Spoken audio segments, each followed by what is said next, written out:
Bangali or Kolkata is totally different for me. I feel Bombay and Calcutta have the same pulse as far as food is concerned. Bombay culture is not Maharashtrian culture, it's a Bombay culture. তো আমি মনে করবো কলকাতার যে food habits আছে they are very unique in its own term. Indian spices বলতে কি বলে, ইন্ডিয়ান স্পাইসে তো কিছুই ম্যাক্সিমাম ইন্ডিয়ান থেকে নেয়।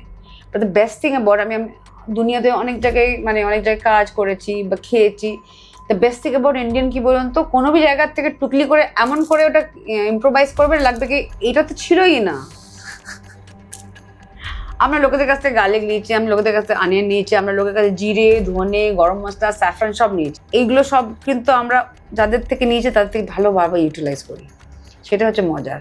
I don't know it's a ল্যান্ডের কারামতি কিনা জানি না, বাট এখানকার যে ইন্ডিজিনিয়াস লোক যে আছে যা যা পেয়েছে তাকে এমনভাবে আষ্টে পেষ্টে নিজের করে নিয়েছে, talking about the country as a whole, কি আপনার লাগবেই না, এটা কোনোদিন আমাদের ছিল না। ছানা ইটস সো, মানে এখন বলতে গেলে লাগবে কি যে এটা কিছুই নয়, কিন্তু আপনি যখন if you really go into details দেখবে সো ইউনিক। এই যে যদি ছানা ব্যান্ডেল ওই সময়টা যে না হতো তো বাঙালিরা ডিপ্রাইভ হয়ে যেত, কোনো মিষ্টি আসতো না। সেটাই। As a Indian most of the people are very foodie, আর সবাই যে স্টেটে বলবেন তারাই বলবে আমরা তো খাওয়ার জন্যই বাঁচি, খালি বাঙালিরা বলেই নয়।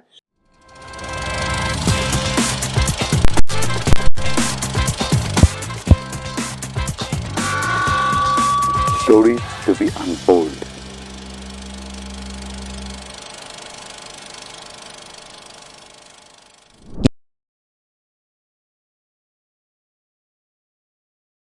নমস্কার, আমি Soumik. Welcome to Pichital presents the creative chronicles podcast. শীতের উৎসবের মরশুম চলছে, সামনে বড়দিন, সুন্দর ওয়েদার, সুন্দর আমেজ, এবং এই সময়ের সাথে খুব আষ্টে পৃষ্ঠে জড়িয়ে আছে খাওয়া দাওয়া। বাঙালি এই সময়, বিশেষ করে এই পার্টিকুলার বড়দিনের সময়, বাঙালি থেকে সাহেব হয়ে যায়। এই সময় আমরা বেকড ফুড খাই, আমরা কেক খাই, কুকিজ খাই, এবং আরো নানা ধরনের বড়দিনের স্পেশাল খাবার। এরপরেই পিঠে পার্বণ, শীতকাল, কড়াইশুটির কচুরি, সেসব তো রয়েছে। তো আজকে আমাদের যিনি গেস্ট, শেফ মধুমিতা মহান্তা, যিনি দেশ এবং বিদেশের একাধিক বড় হোটেলে, 5 স্টার হোটেলে এক্সিকিউটিভ শেফ হিসেবে কাজ করেছেন। হায়াত আছে, ক্ল্যারিডস হোটেল আছে, Sheraton Kuwait, Ritz Carlton, the পার্কে উনি কেরিয়ার শুরু করেছেন। এতগুলো জায়গায় উনি কাজ করেছেন, এবং তার স্পেশালিটি হচ্ছে তিনি মাইকেল শুমাকার থেকে শুরু করে বিল গেটস, মাইকেল জ্যাকসন, এদের প্রত্যেককে সার্ভ করেছেন কোনো না কোনো সময়।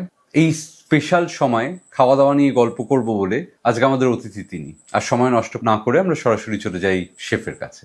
Welcome ma'am, welcome to the creative Chronicles. Thank you for coming. Thank you for having me. Ma'am, প্রথমত আপনার থেকে যে গল্প শুনবো, কারণ আপনি এমন একটা প্রফেশনে আছেন, ওয়ার্ল্ডের অ্যাটলিস্ট হাফ পপুলেশন সেই কাজটা জানে। প্রত্যেকেই বাড়িতে কোনো না কোনো ভাবে এই কাজটাই করে। তা তো বটেই। সো আমার খুব মনে হয় যে এই প্রফেশনটা সব থেকে বেশি চ্যালেঞ্জিং, কারণ একটা বাচ্চাও যখন খেতে শুরু করে সেও টেস্ট বোঝে, সেই জিনিসটা এত মানুষের কাছে সার্ভ করা। তো সেই নিয়ে আমরা একাধিক গল্প আপনার শুনবো নিশ্চয়, কিন্তু শুরুতেই যেটা আসবো যে এই যে চ্যালেঞ্জিং প্রফেশনটা আপনি বেছে নিলেন, এবং 90s বোধহয় আপনি শুরু করলেন আপনার career. Almost 90s, near to 2000 এর। হ্যাঁ, সো ওই শুরুর দিনগুলো শুরু করবো, যে আপনি কেন এই প্রফেশনে এলেন, আপনাকে কোন জিনিসটা অ্যাট্রাক্ট করেছিল, এবং শুরুর দিনগুলো কেমন ছিল। না, আমি বলতে পারি আই অলওয়েজ সে কি আমি প্রফেশন চুজ করিনি, প্রফেশন আমাকে চুজ করেছে। তো তখন হোটেল ম্যানেজমেন্ট নিয়ে লোকে কিছু একটা বেশি বলা বলি ছিল, হতো না। তারপরে আমার দাদা মানিপালে MIT-তে পড়তো, তখন ওয়েলকাম গ্রুপের কলেজ ছিল হোটেল ম্যানেজমেন্টে, তো ওখানে থাকতো। আর আমার বাবা চেয়েছিল মেডিসিন করতে। আমি পড়াশোনাতে একদম যেমন অ্যাভারেজ হয়, আমার বাবা খুব সচ্চট, মানে ঠেলে গুজে কেমন করে মেডিকেলে কেমন করে ঢুকিয়ে দেওয়া। বাট আমার মা অবজেক্টেড, অফকোর্স মা বেশি ভালো চেনে, আর আমি মায়ের থেকে বেশি ক্লোজও। আমার মা রিয়েলাইজ করেছে I am very good with hands. আমার ডিসলেক্সিয়া আছে আমার, সেটা অবভিয়াসলি আমি লেট ইন মাই লাইফে আমি বুঝেছি কি, তখন তো ডিসলেক্সিয়া নিয়ে লোকে কথাও বলতো না, অত কেউ জানতো না, অ্যাওয়ারনেস ছিল না। তো I was good with my hands, মানে প্র্যাকটিক্যাল কিছু একটা দিলে বা করলে আই ওয়াজ গুড। তো আমার মা যখন শুনলো হোটেল ম্যানেজমেন্ট ব্যাপারে, তো বললো কি ওটাতে দাও, বেশি পড়াশোনা নেই, যে ম্যাক্সিমাম লোকটা ভাবে। আমারও পারসেপশনটা ওইরকমই ছিল। তো আমার ফাইন, ট্রাই করা যাক, তখন কিছু একটা করতে হবে, তাই জন্য। আর আমি বরাবর একটু ডাকাবুকো, তো ওইরকম বসে মনে হলো কিছু নতুন, বলতে তো লাগবে হোটেল ম্যানেজমেন্ট করতে জান, এখন তো every third person is doing hotel management. তখন একটা খুব নতুনত্ব ছিল, তো মানে এইটা একটা সামথিং ডিফারেন্ট, লোককে বলা যাবে কি আমি একটা কিছুটা অন্য করছি। অ্যান্ড তারপরে আবার দেখা গেল কি আমার কাজিনের বন্ধু বা কেউ ছিল, my our colleagues, they were doing very well, বাইরে গিয়ে সেটেল আছে, তো কি কেন নয়, ওয়াই নট ট্রাই করা যায়। আর শেফ হওয়াটা ইটস বিকেম ভেরি লেট, তখন তো হোটেল ম্যানেজমেন্টে তো ঢুকেছিলাম, দেন যে আমি কোনোদিন শেফ হবো এই প্রফেশনে সেটা আমার কোনো আইডিয়াও ছিল না যে অ্যাকচুয়ালি কি। এটা যখন আই স্টার্টেড মাই প্র্যাকটিক্যালস, আমাদের হোটেল ম্যানেজমেন্টের প্র্যাকটিক্যালস হয়, তো আমি দেখলাম কি ওটার মধ্যে সব থেকে বেশি ভালো হচ্ছে, পারফরমেন্সটা ভালো করছি। আর ফার্স্ট ইয়ারেতে গিয়ে আমার স্কোরিং খুব ভালো হয়েছিল প্র্যাকটিক্যালেতে, লাগলো ও বাবা সবেতে তো একদম 19-20 এইটাতে একটা আছে কি খুব ভালো স্কোর হয়েছে, তো ওয়াই নট দে। আর এটাতে আসার পিছনে একটা কারণ ছিল, আমি অলওয়েজ ভেরি পেটু, I use to love food, মানে খাওয়া, মানে আমার জীবনে খাওয়াটা এত বেশি ইম্পর্টেন্ট ছিল যে আমি কিছু জিনিস কোনো ইভেন্ট কিছু হলে আমি সবসময় খাবার দিয়ে মনে হতো, মানে ওই বাড়িতে গেছিলাম, হ্যাঁ ওর বাড়িতে কচুরি খাইছো, সেই আন্টিটা, সেই এইটা ছিল আমার রেফারেন্স পয়েন্ট, ওই বাড়িটা যেতে হবে, কোনখানে যার পাশেতে এই দোকান আছে, খাবার দোকান আছে। সো আমার ওইটা ছিল খুব, আমার মা খুব বিরক্ত হতো সবসময় খাই খাই খাই খাই বাতা কি মানে।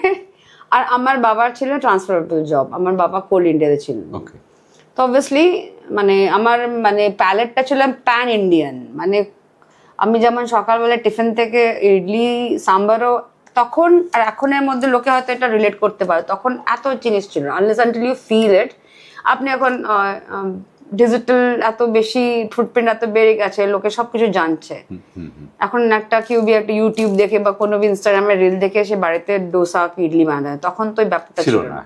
আর আমার এক্সপিরিয়েন্স গুলো ফার্স্ট হ্যান্ড ছিল, তো কারোর একদম সাউথ ইন্ডিয়ান বাড়ির থেকে আমি লেমন রাইস খেতাম, বা কারোর টিফিন করে মারওয়ারি ফ্রেন্ডের কাছ থেকে আমি সুখা আচার খেতাম, so which very helped in me in my career.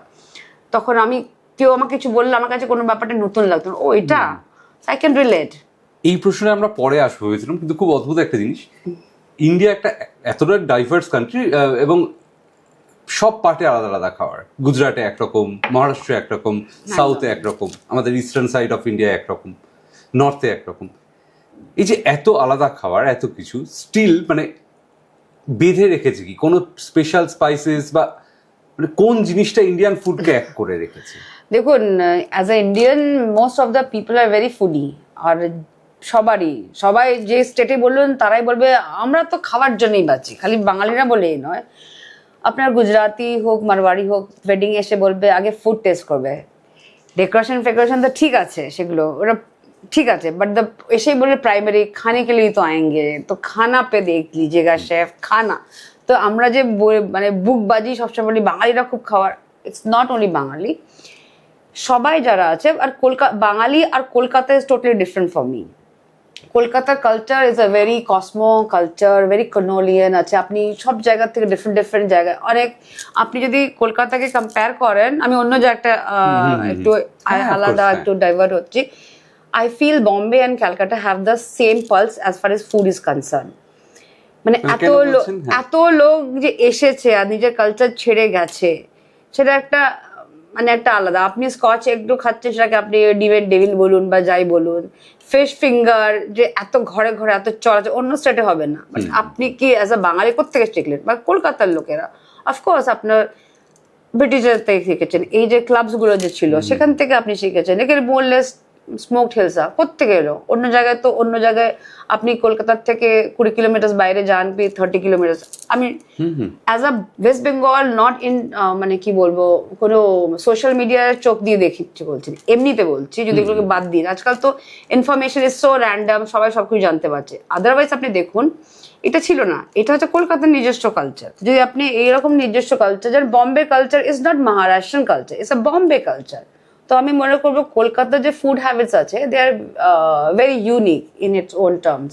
হ্যাঁ, মানে যে কারণে আমরা হয়তো মানে ঠাকুর বাড়ির রান্নার বই আলাদা করে পাচ্ছি, বা কলকাতার বিলিতি রান্না তো আছে। তো আপনি তো ওয়ে ব্যাক আপনি হিস্ট্রি দেখেন, ঠাকুর বাড়ি অনেক পরেতে এসেছে, তার আগেতে আপনার ব্রিটিশরা যখন এলো, তাদের যে এই যে স্টিউ বলা হয় না, স্টিউ বলা হয়, কারণ প্রোনাউন্স করতে পারতো না স্টিউকে, সেটা এখন আমরা কায়দা করে স্টিউ বলি। But the where it came from, এই যেখানে আপনি বলুন এই পেঁপে দিয়ে ক্যারেট দিয়ে এগুলো কোথা থেকে এলো? সে যখন এসেছে তার হয়তো ম্যাডাম কিংবা মেম সাহেব খেতে পারতেন না এত স্পাইসেস, তো তাকে কিছু একটু দেওয়া হতো। সেই নেটিভ লোক যখন সে তার নিজের হার্বস নিজের স্পাইসেস দিয়ে যখন সে স্টু বানালো, তখন it's become a unique thing.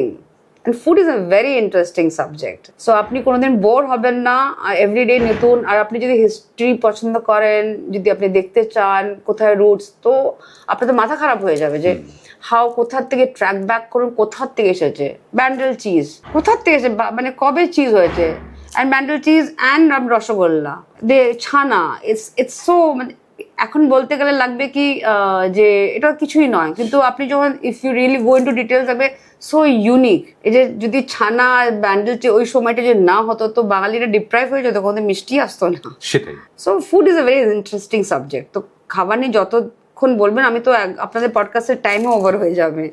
So food is the subject is very near to me, not as a professional of course. না, আমার যেটা খুব ইন্টারেস্টিং লাগে যে বেশিরভাগ সবজি বা খাবার দাবার যেটাকে আমরা খুব ইন্ডিয়ান বলে জানি, বেশিরভাগ আমি দেখছিলাম যে একটাও ইন্ডিয়ান না।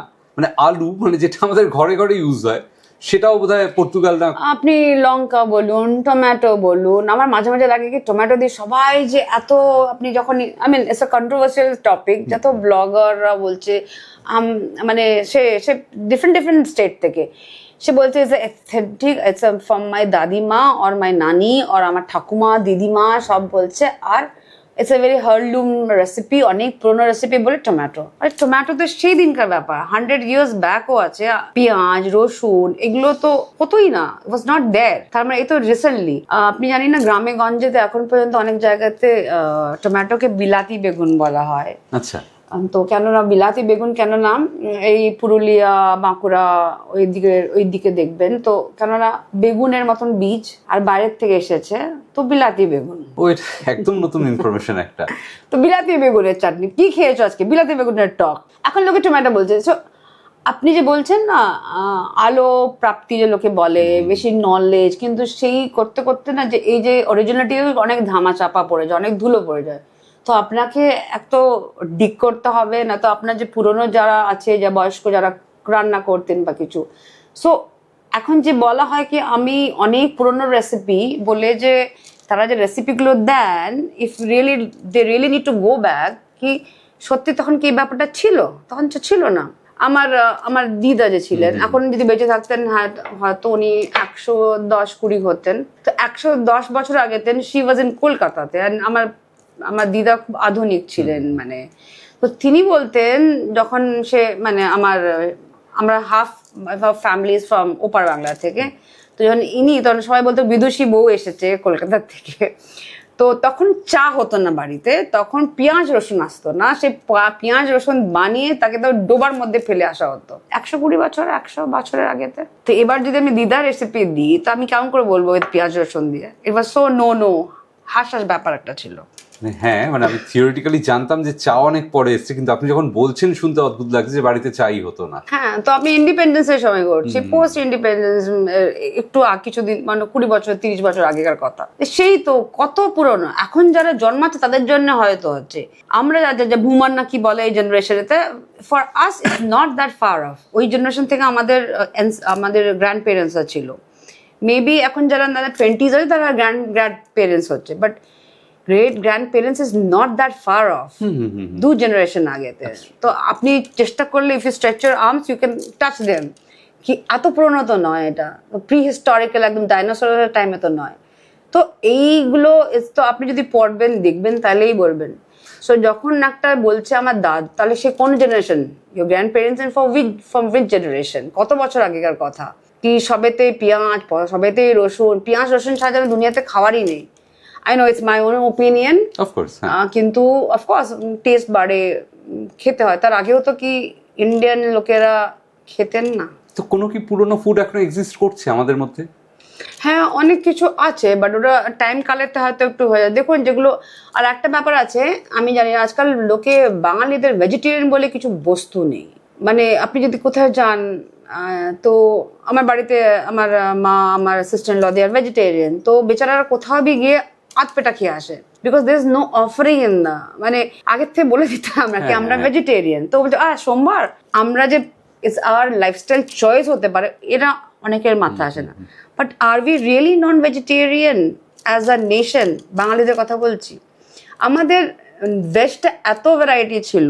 একটু একটু মানে অপ্রীতিকর কথা বলতে হবে, যখন আমরা বলছি ওই জেনারেশনের কথা বলছি যেখানে 110-20 বছর আগেকার কথা, আমার দিদার জেনারেশনে বলছি, তখন পর্যন্ত কিন্তু তখন আমাদের সোসাইটিতে এই যেটাকে বৈধব্য বলে, উইডো ব্যাপারটা খুব স্ট্রং অ্যান্ড স্টঞ্জ ব্যাপার ছিল।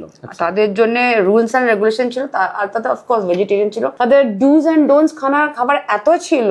মসুরির ডাল ইজ নন ভেজ, মানে যেগুলো প্রোটিন, যেটাতে করে আপনার আপনার বডিতে বেশি কি বলবো উত্তেজক টাইপের অ্যাফ্রোফোডিক্স টাইপের ফুডের যেগুলো আছে, যেগুলো ওনারা পছন্দ করতেন, সেগুলো টোটালি নোনো। অনিয়ন গার্লিক তো নোনো। অনেক খাবার আছে যারা আছে। আবার তারপর যদি ব্রাহ্মণ হতেন তারা তো আরো স্টঞ্জ, আরো।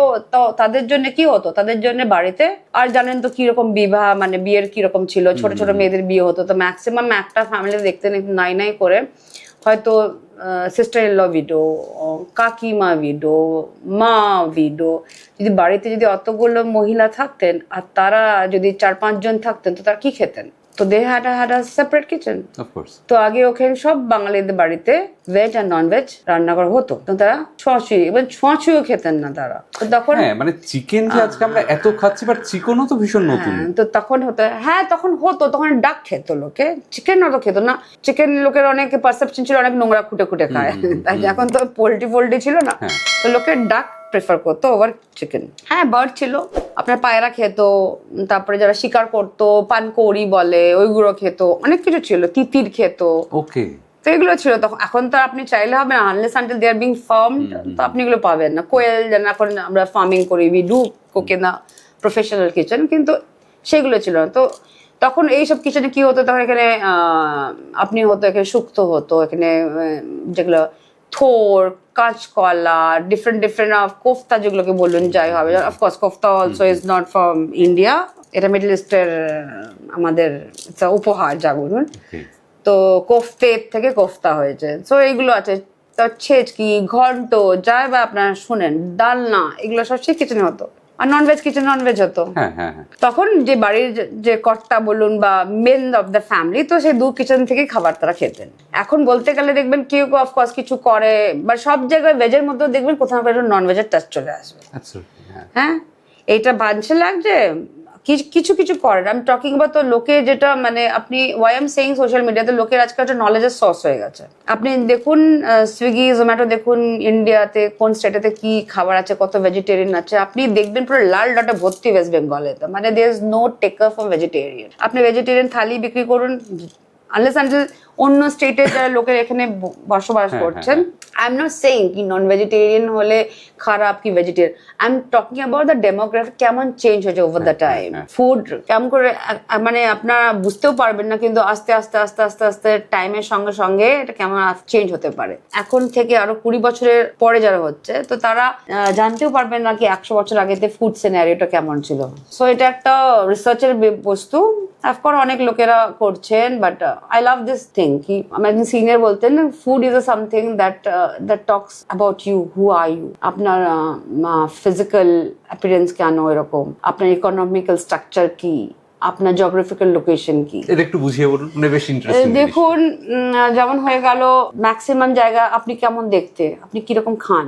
আপনি যদি মনে করুন হরিয়ানা, আপনার ফিজিক্যাল অ্যাপিয়ারেন্স কি একরকম হবে না। ওদের যে প্রোটিন কন্টেন্ট, রুটি বাজরা যেগুলো খান, আর আপনি যে ভাত খান, এটা স্লাগিশ করবে আপনার কথা। আপনি যতই অত masculine I am not saying কি মেয়েরা ছেলে হয়ে যাচ্ছে এরকম নয়, বাট ফিজিক্যাল অ্যাপিয়ারেন্স ওদের টল দেখবেন আপনি হরিয়ানাতে একটা দেখুন, যে আমাদের যত অ্যাথলিটস আছে ম্যাক্সিমাম দেখবেন ওখান থেকে পাওয়া যায়, ম্যাক্সিমাম বিকজ অফ কি, লুক এট দ্য হাইট, 6 ফিটের উপরেতে মোস্ট অফ দেম। তো খাবার আছে কেমন, রাগেড ফুড গুলো হবে ওরকম, আমরা তো ওরকম গিলতেও পারবো না। দ্য গ্রেনস আর সেটা কি মানে অ্যাভেলেবিলিটির জন্য তৈরি হয়? হ্যাঁ, অ্যাভেলেবিলিটি আছে ওখানে, ওই রকম শস্য হতো ওখানে হতো। তো আপনার জিওগ্রাফিক্যালটা হলো, আপনি কেন অত মাছ খান, বিকজ ইজিলি অ্যাভেলেবেল ছিল।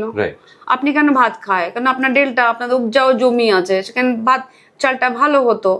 তো আপনার যে রাজা গজা যায় যে থাকতো তারা বলতো এখান থেকে এই ব্যাপারটা হলে ইউ ক্যান আর্ন মানি, অন্য জায়গায় অন্য স্টেটে বিক্রি করুন বা অন্য দেশে বিক্রি করুন, ওখানে ভালো রাইস হবে, আপনি ওই খান। তারপরে এটাই খালি নয়, যেমন ওদের আছে যেমন, আর আমাদের ইন্ডিয়াতে ওদের ওখানে দুধ প্রোডাকশন অনেক মিল্ক প্রোডাকশন হয়, তাহলে আমরা কেন? বিকজ আমাদের কলোনিয়ান যেটা যারা এসেছিল তাদের যে ইনফ্লুয়েন্সটা ছিল, তারা তো আপনি অনেক কিছু নতুনত্ব দেখতে পেরেছেন, টেকনিক্স দেখতে পেরেছেন, অনেক কিছু যেগুলো এখন ক্লাবস যেগুলো আছে সেখানকার যে খান সামানো হতো তখন তো তারা ট্রেন্ড হতো, বাট ছিল তো এখানকারই নেটিভ না, তো তারা ইনফ্লুয়েন্স করতো সোসাইটিতে। তারপরে বড় বড় তারপরে যে বড় ফ্যামিলিতে আসা যাওয়া হতো ইউরোপিয়ানসদের, ব্রিটিশদের, তারা অবভিয়াসলি তাকে প্লিজ করার জন্য তো রান্না বান্না সেরকমই হতো। আর আপনি যে খান, আপনি যে ইকোনমিক্যাল অবস্থা যেগুলো হয়, আপনি মানে আপনার ফিনান্সিয়াল কন্ডিশন কেমন আছে, তো আপনি কি খান, তো আপনার স্কিন টেক্সচার কি, তো সেটা দেখলে সেটা বোঝা যাবে আপনি কি খান।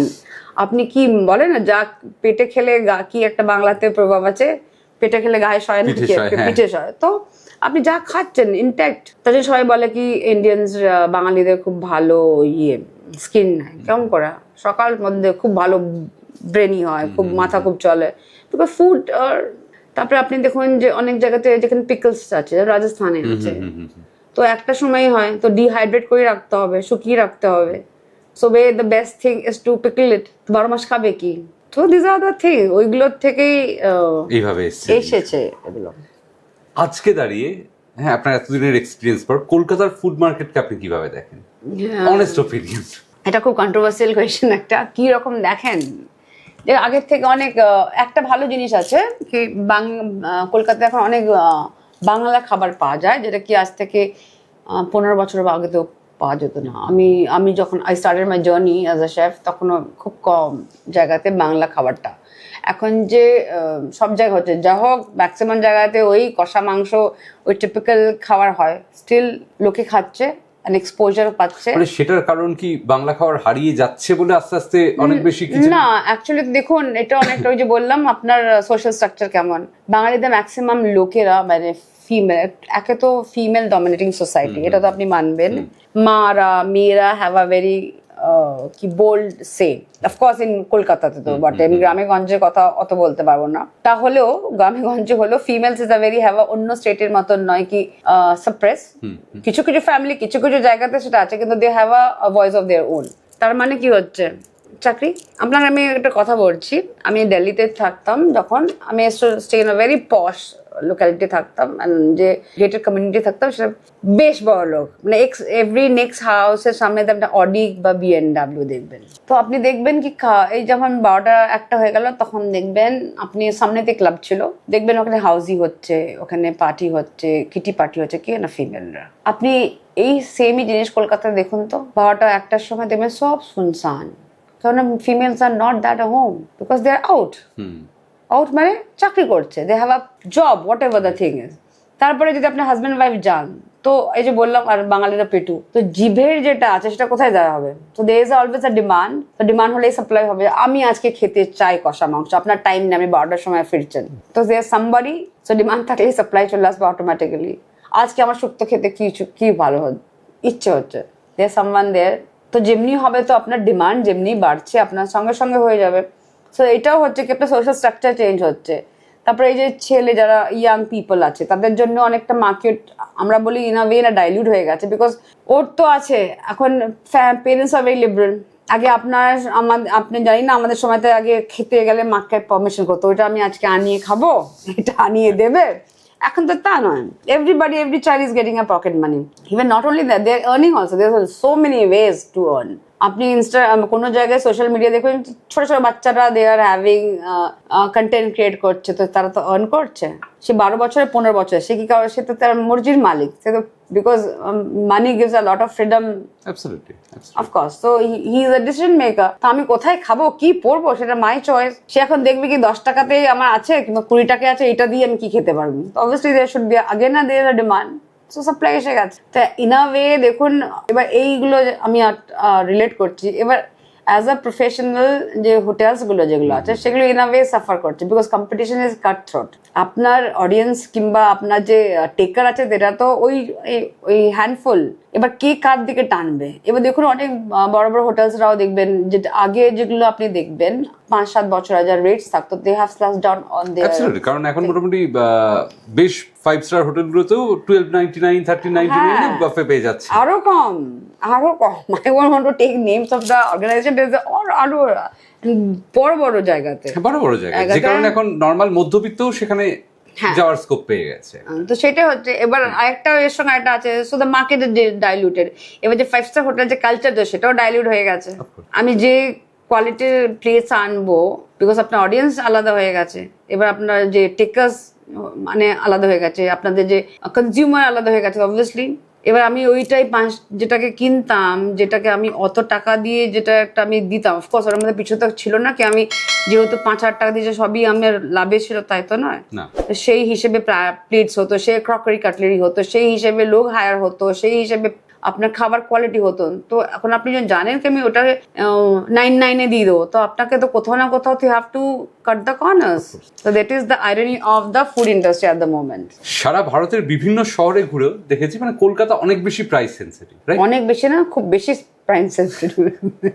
এত সেনসিটিভ হওয়া ভালো নয়।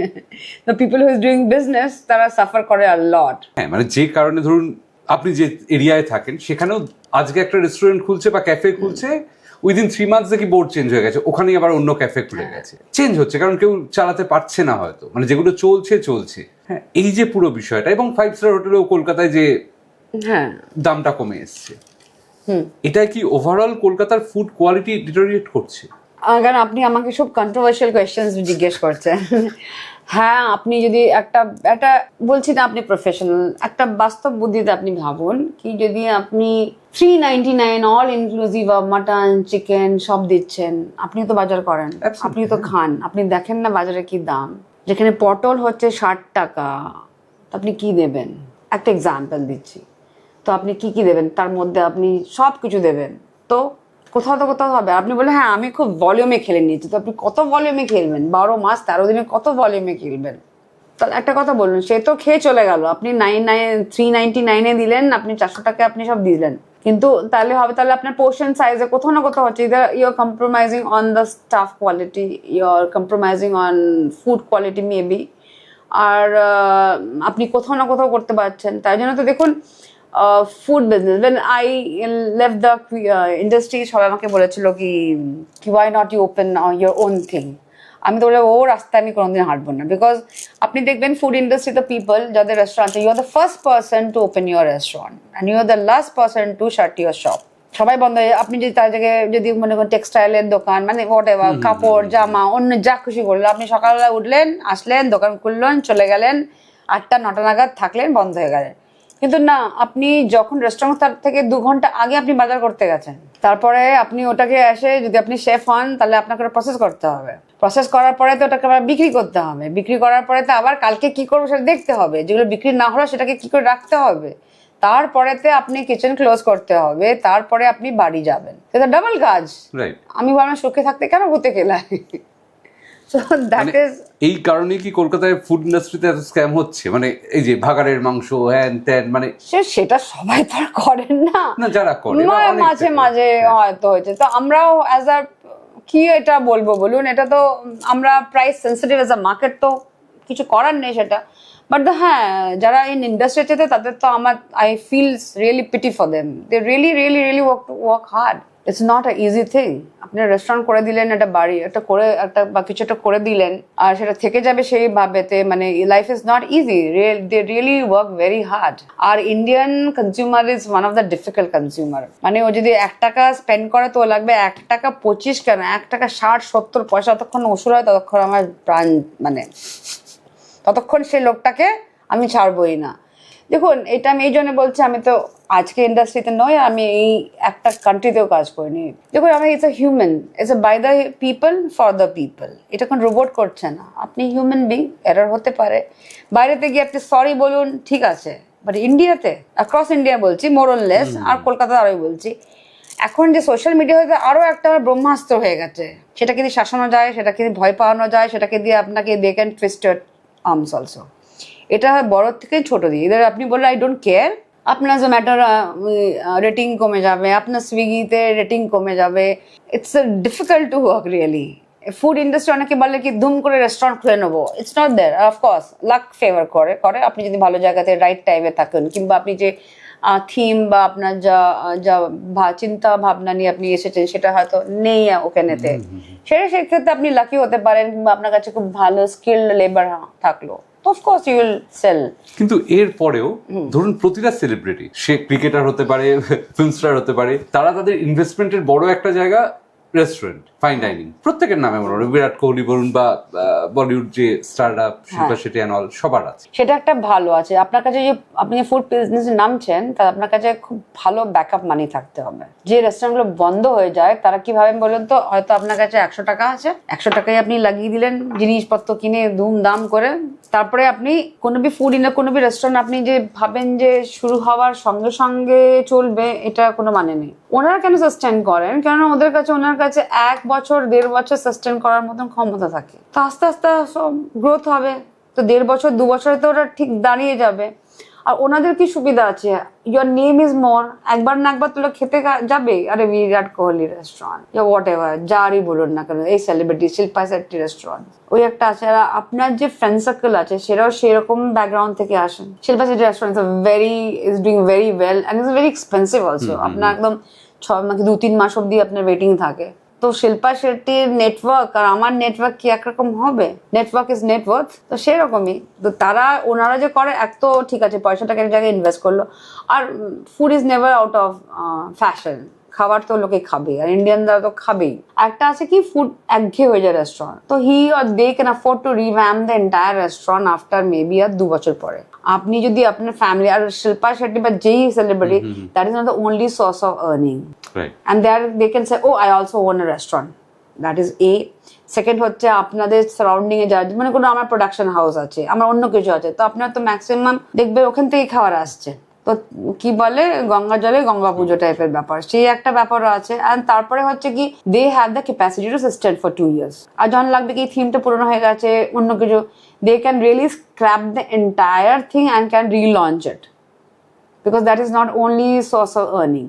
আই এম নট সেইং কি ওর প্রফিট করছে না, আর উনি তো ওটার উপরে বেঁচে থাকবেন না। আপনার ফ্যামিলি, ছেলে মেয়ের ভবিষ্যৎ, আপনার রেস্টুরেন্ট আপনি যদি খোলেন, ওটার উপর ডিপেন্ড আছে। তো আপনি কিছু করার আগে 25 বার ভাববেন, unless until you have another source of earning. হ্যাঁ, মানে অ্যানাদার সোর্স অফ আর্নিং থাকার জন্য বোধহয় কম্প্রোমাইজও করতে হয় না, কারণ হ্যাঁ এক্স্যাক্টলি, সেটা তো বটেই, কম্প্রোমাইজও করতে হবে। তার দেখুন, আপনার একটা কোনো বিজনেস করলে আপনি সবথেকে হলো আপনি কোথায় বেচবেন, প্রোডাক্ট কেমন, বেচবেন কেমন, তো ওনার তো দুটোর মধ্যে নেই। They can hire the best of the people and they can sell premium product and premium customer at premium rate. তো সেই কষ্ট দুঃখটা তার তো নেই। হ্যাঁ, কারণ দেখছিলাম আমি বোধহয় বিরাট কোহলি রেস্টুরেন্টেই একটা ব্রেডের দাম হচ্ছে 218 রুপিস, 180। হ্যাঁ, সো যেটা অনেকটা বেশি। হ্যাঁ, একটা সাধারণ মানুষ যদি রেস্টুরেন্ট খুলতো তাকে হয়তো কম্প্রোমাইজ করতে হতো না। তো আপনি শুনুন, আপনার আশেপাশে যে হবে যারা আসে তাকে চেনে, তো তারা তো 120 তো 5,000 টাকা দিয়ে বলবে একটা রুটি খেতে পারি। ঠিক। তো সেরকম তা বলে কি নর্মাল লোকে যায়, অনেকে যাবে। আই এম নট সেইং কি আমি ডাউট করছি না প্রোডাক্ট, না, অনেকে যায় এই এক্সপেরিয়েন্সটা করতে যে আমি বিরাট কোহলি রেস্টুরেন্টে হ্যাঁ সেও আছে। আর আই এম শিওর কি উনি যে বললাম যে আপনার একটা ব্যাকআপ মানিয়ে থাকতে হবে, তো হি ওন্ট কম্প্রোমাইজ। ওনার তো কর্নার কাজ করার কোনো দরকারই নেই। ভালো স্কিল লোক পাতে, মানে he can hire the best of the people, best of the consultant, best of the everything. তাহলে কেন চলবে না? প্রোডাক্ট যদি প্রিমিয়াম হয় আর যদি বিক্রি করারও কোনো অসুবিধা না থাকে, তাহলে কিসে অসুবিধা হবে? তো দে উইল ফ্লারিশ। আর বলে না মানি পুলস মানি, রাইট। এখান থেকে আসি, একটু পিছিয়ে যাই আমরা। একদম। যে আপনি কলেজে পড়ছেন, তখন রান্না করছেন এবং দেখলেন এটাই আপনার বেশ ভালো পারফরমেন্স এবং আপনি এই প্রফেশনটা চুজ করলেন। এবার আমাদের ক্ষেত্রেও দেখেছি, আমরা যখন মাস কমিউনিকেশন পড়ছি, কলেজের পড়া এক জিনিস, প্রফেশনাল লাইফে আসা আলাদা জিনিস। মানে তখন যা পড়ে এসেছি তার অনেকটা ভুলে যেতে হয়, কাজের জায়গার রুলস অ্যান্ড অল আলাদা থাকে। হ্যাঁ, তো এই যে যে কোনো ছেলে মেয়ে মানে আপনার মতনই যারা পড়ছে এখন হয় তাদের জন্য বলছি যে আপনার ওই student life dreams and finally যখন জব জয়েন করলেন সেখানকার রিয়েলিটি এটা কতটা আলাদা ছিল? The kitchen is not a classroom, it's a war zone. অত লোকে পিছনে ভাবতে পারবে না কি পিছনে কি হয়। The kitchen front is a busy kitchen, it is like a war front. কারণ আপনার কাছে দুটো কিউটি এসেছে, মানে যে অর্ডার টেকিং যেটা আসছে, তখন আপনাকে ওটা আধ ঘন্টা 20 মিনিট 15 মিনিট যার যেমন লাগে সেটাকে আপনার ডেলিভারি করতে হবে। তখন আপনার হাত কেটে গেছে, আপনি ছ্যাঁকা খেয়েছেন, আপনাকে ফোন করে হয়তো আপনার গার্লফ্রেন্ড বলছে I am breaking up with you, ইয়া মা বলেছে আজকে তাড়াতাড়ি আসবে, বাবাকে ডাক্তারের কাছে নিয়ে যাবে, দ্যাট ইজ ডাজন্ট ম্যাটার। বাইরে একজন বসে আছে and he is celebrating his birthday. আপনার কি হচ্ছে না হচ্ছে নোবডি কেয়ারস। সো ইস ইন্ডাস্ট্রিতে আপনার প্যাশন লাগতে হবে, আপনার সোল লাগতে হবে, আপনার পেশেন্স লাগতে হবে।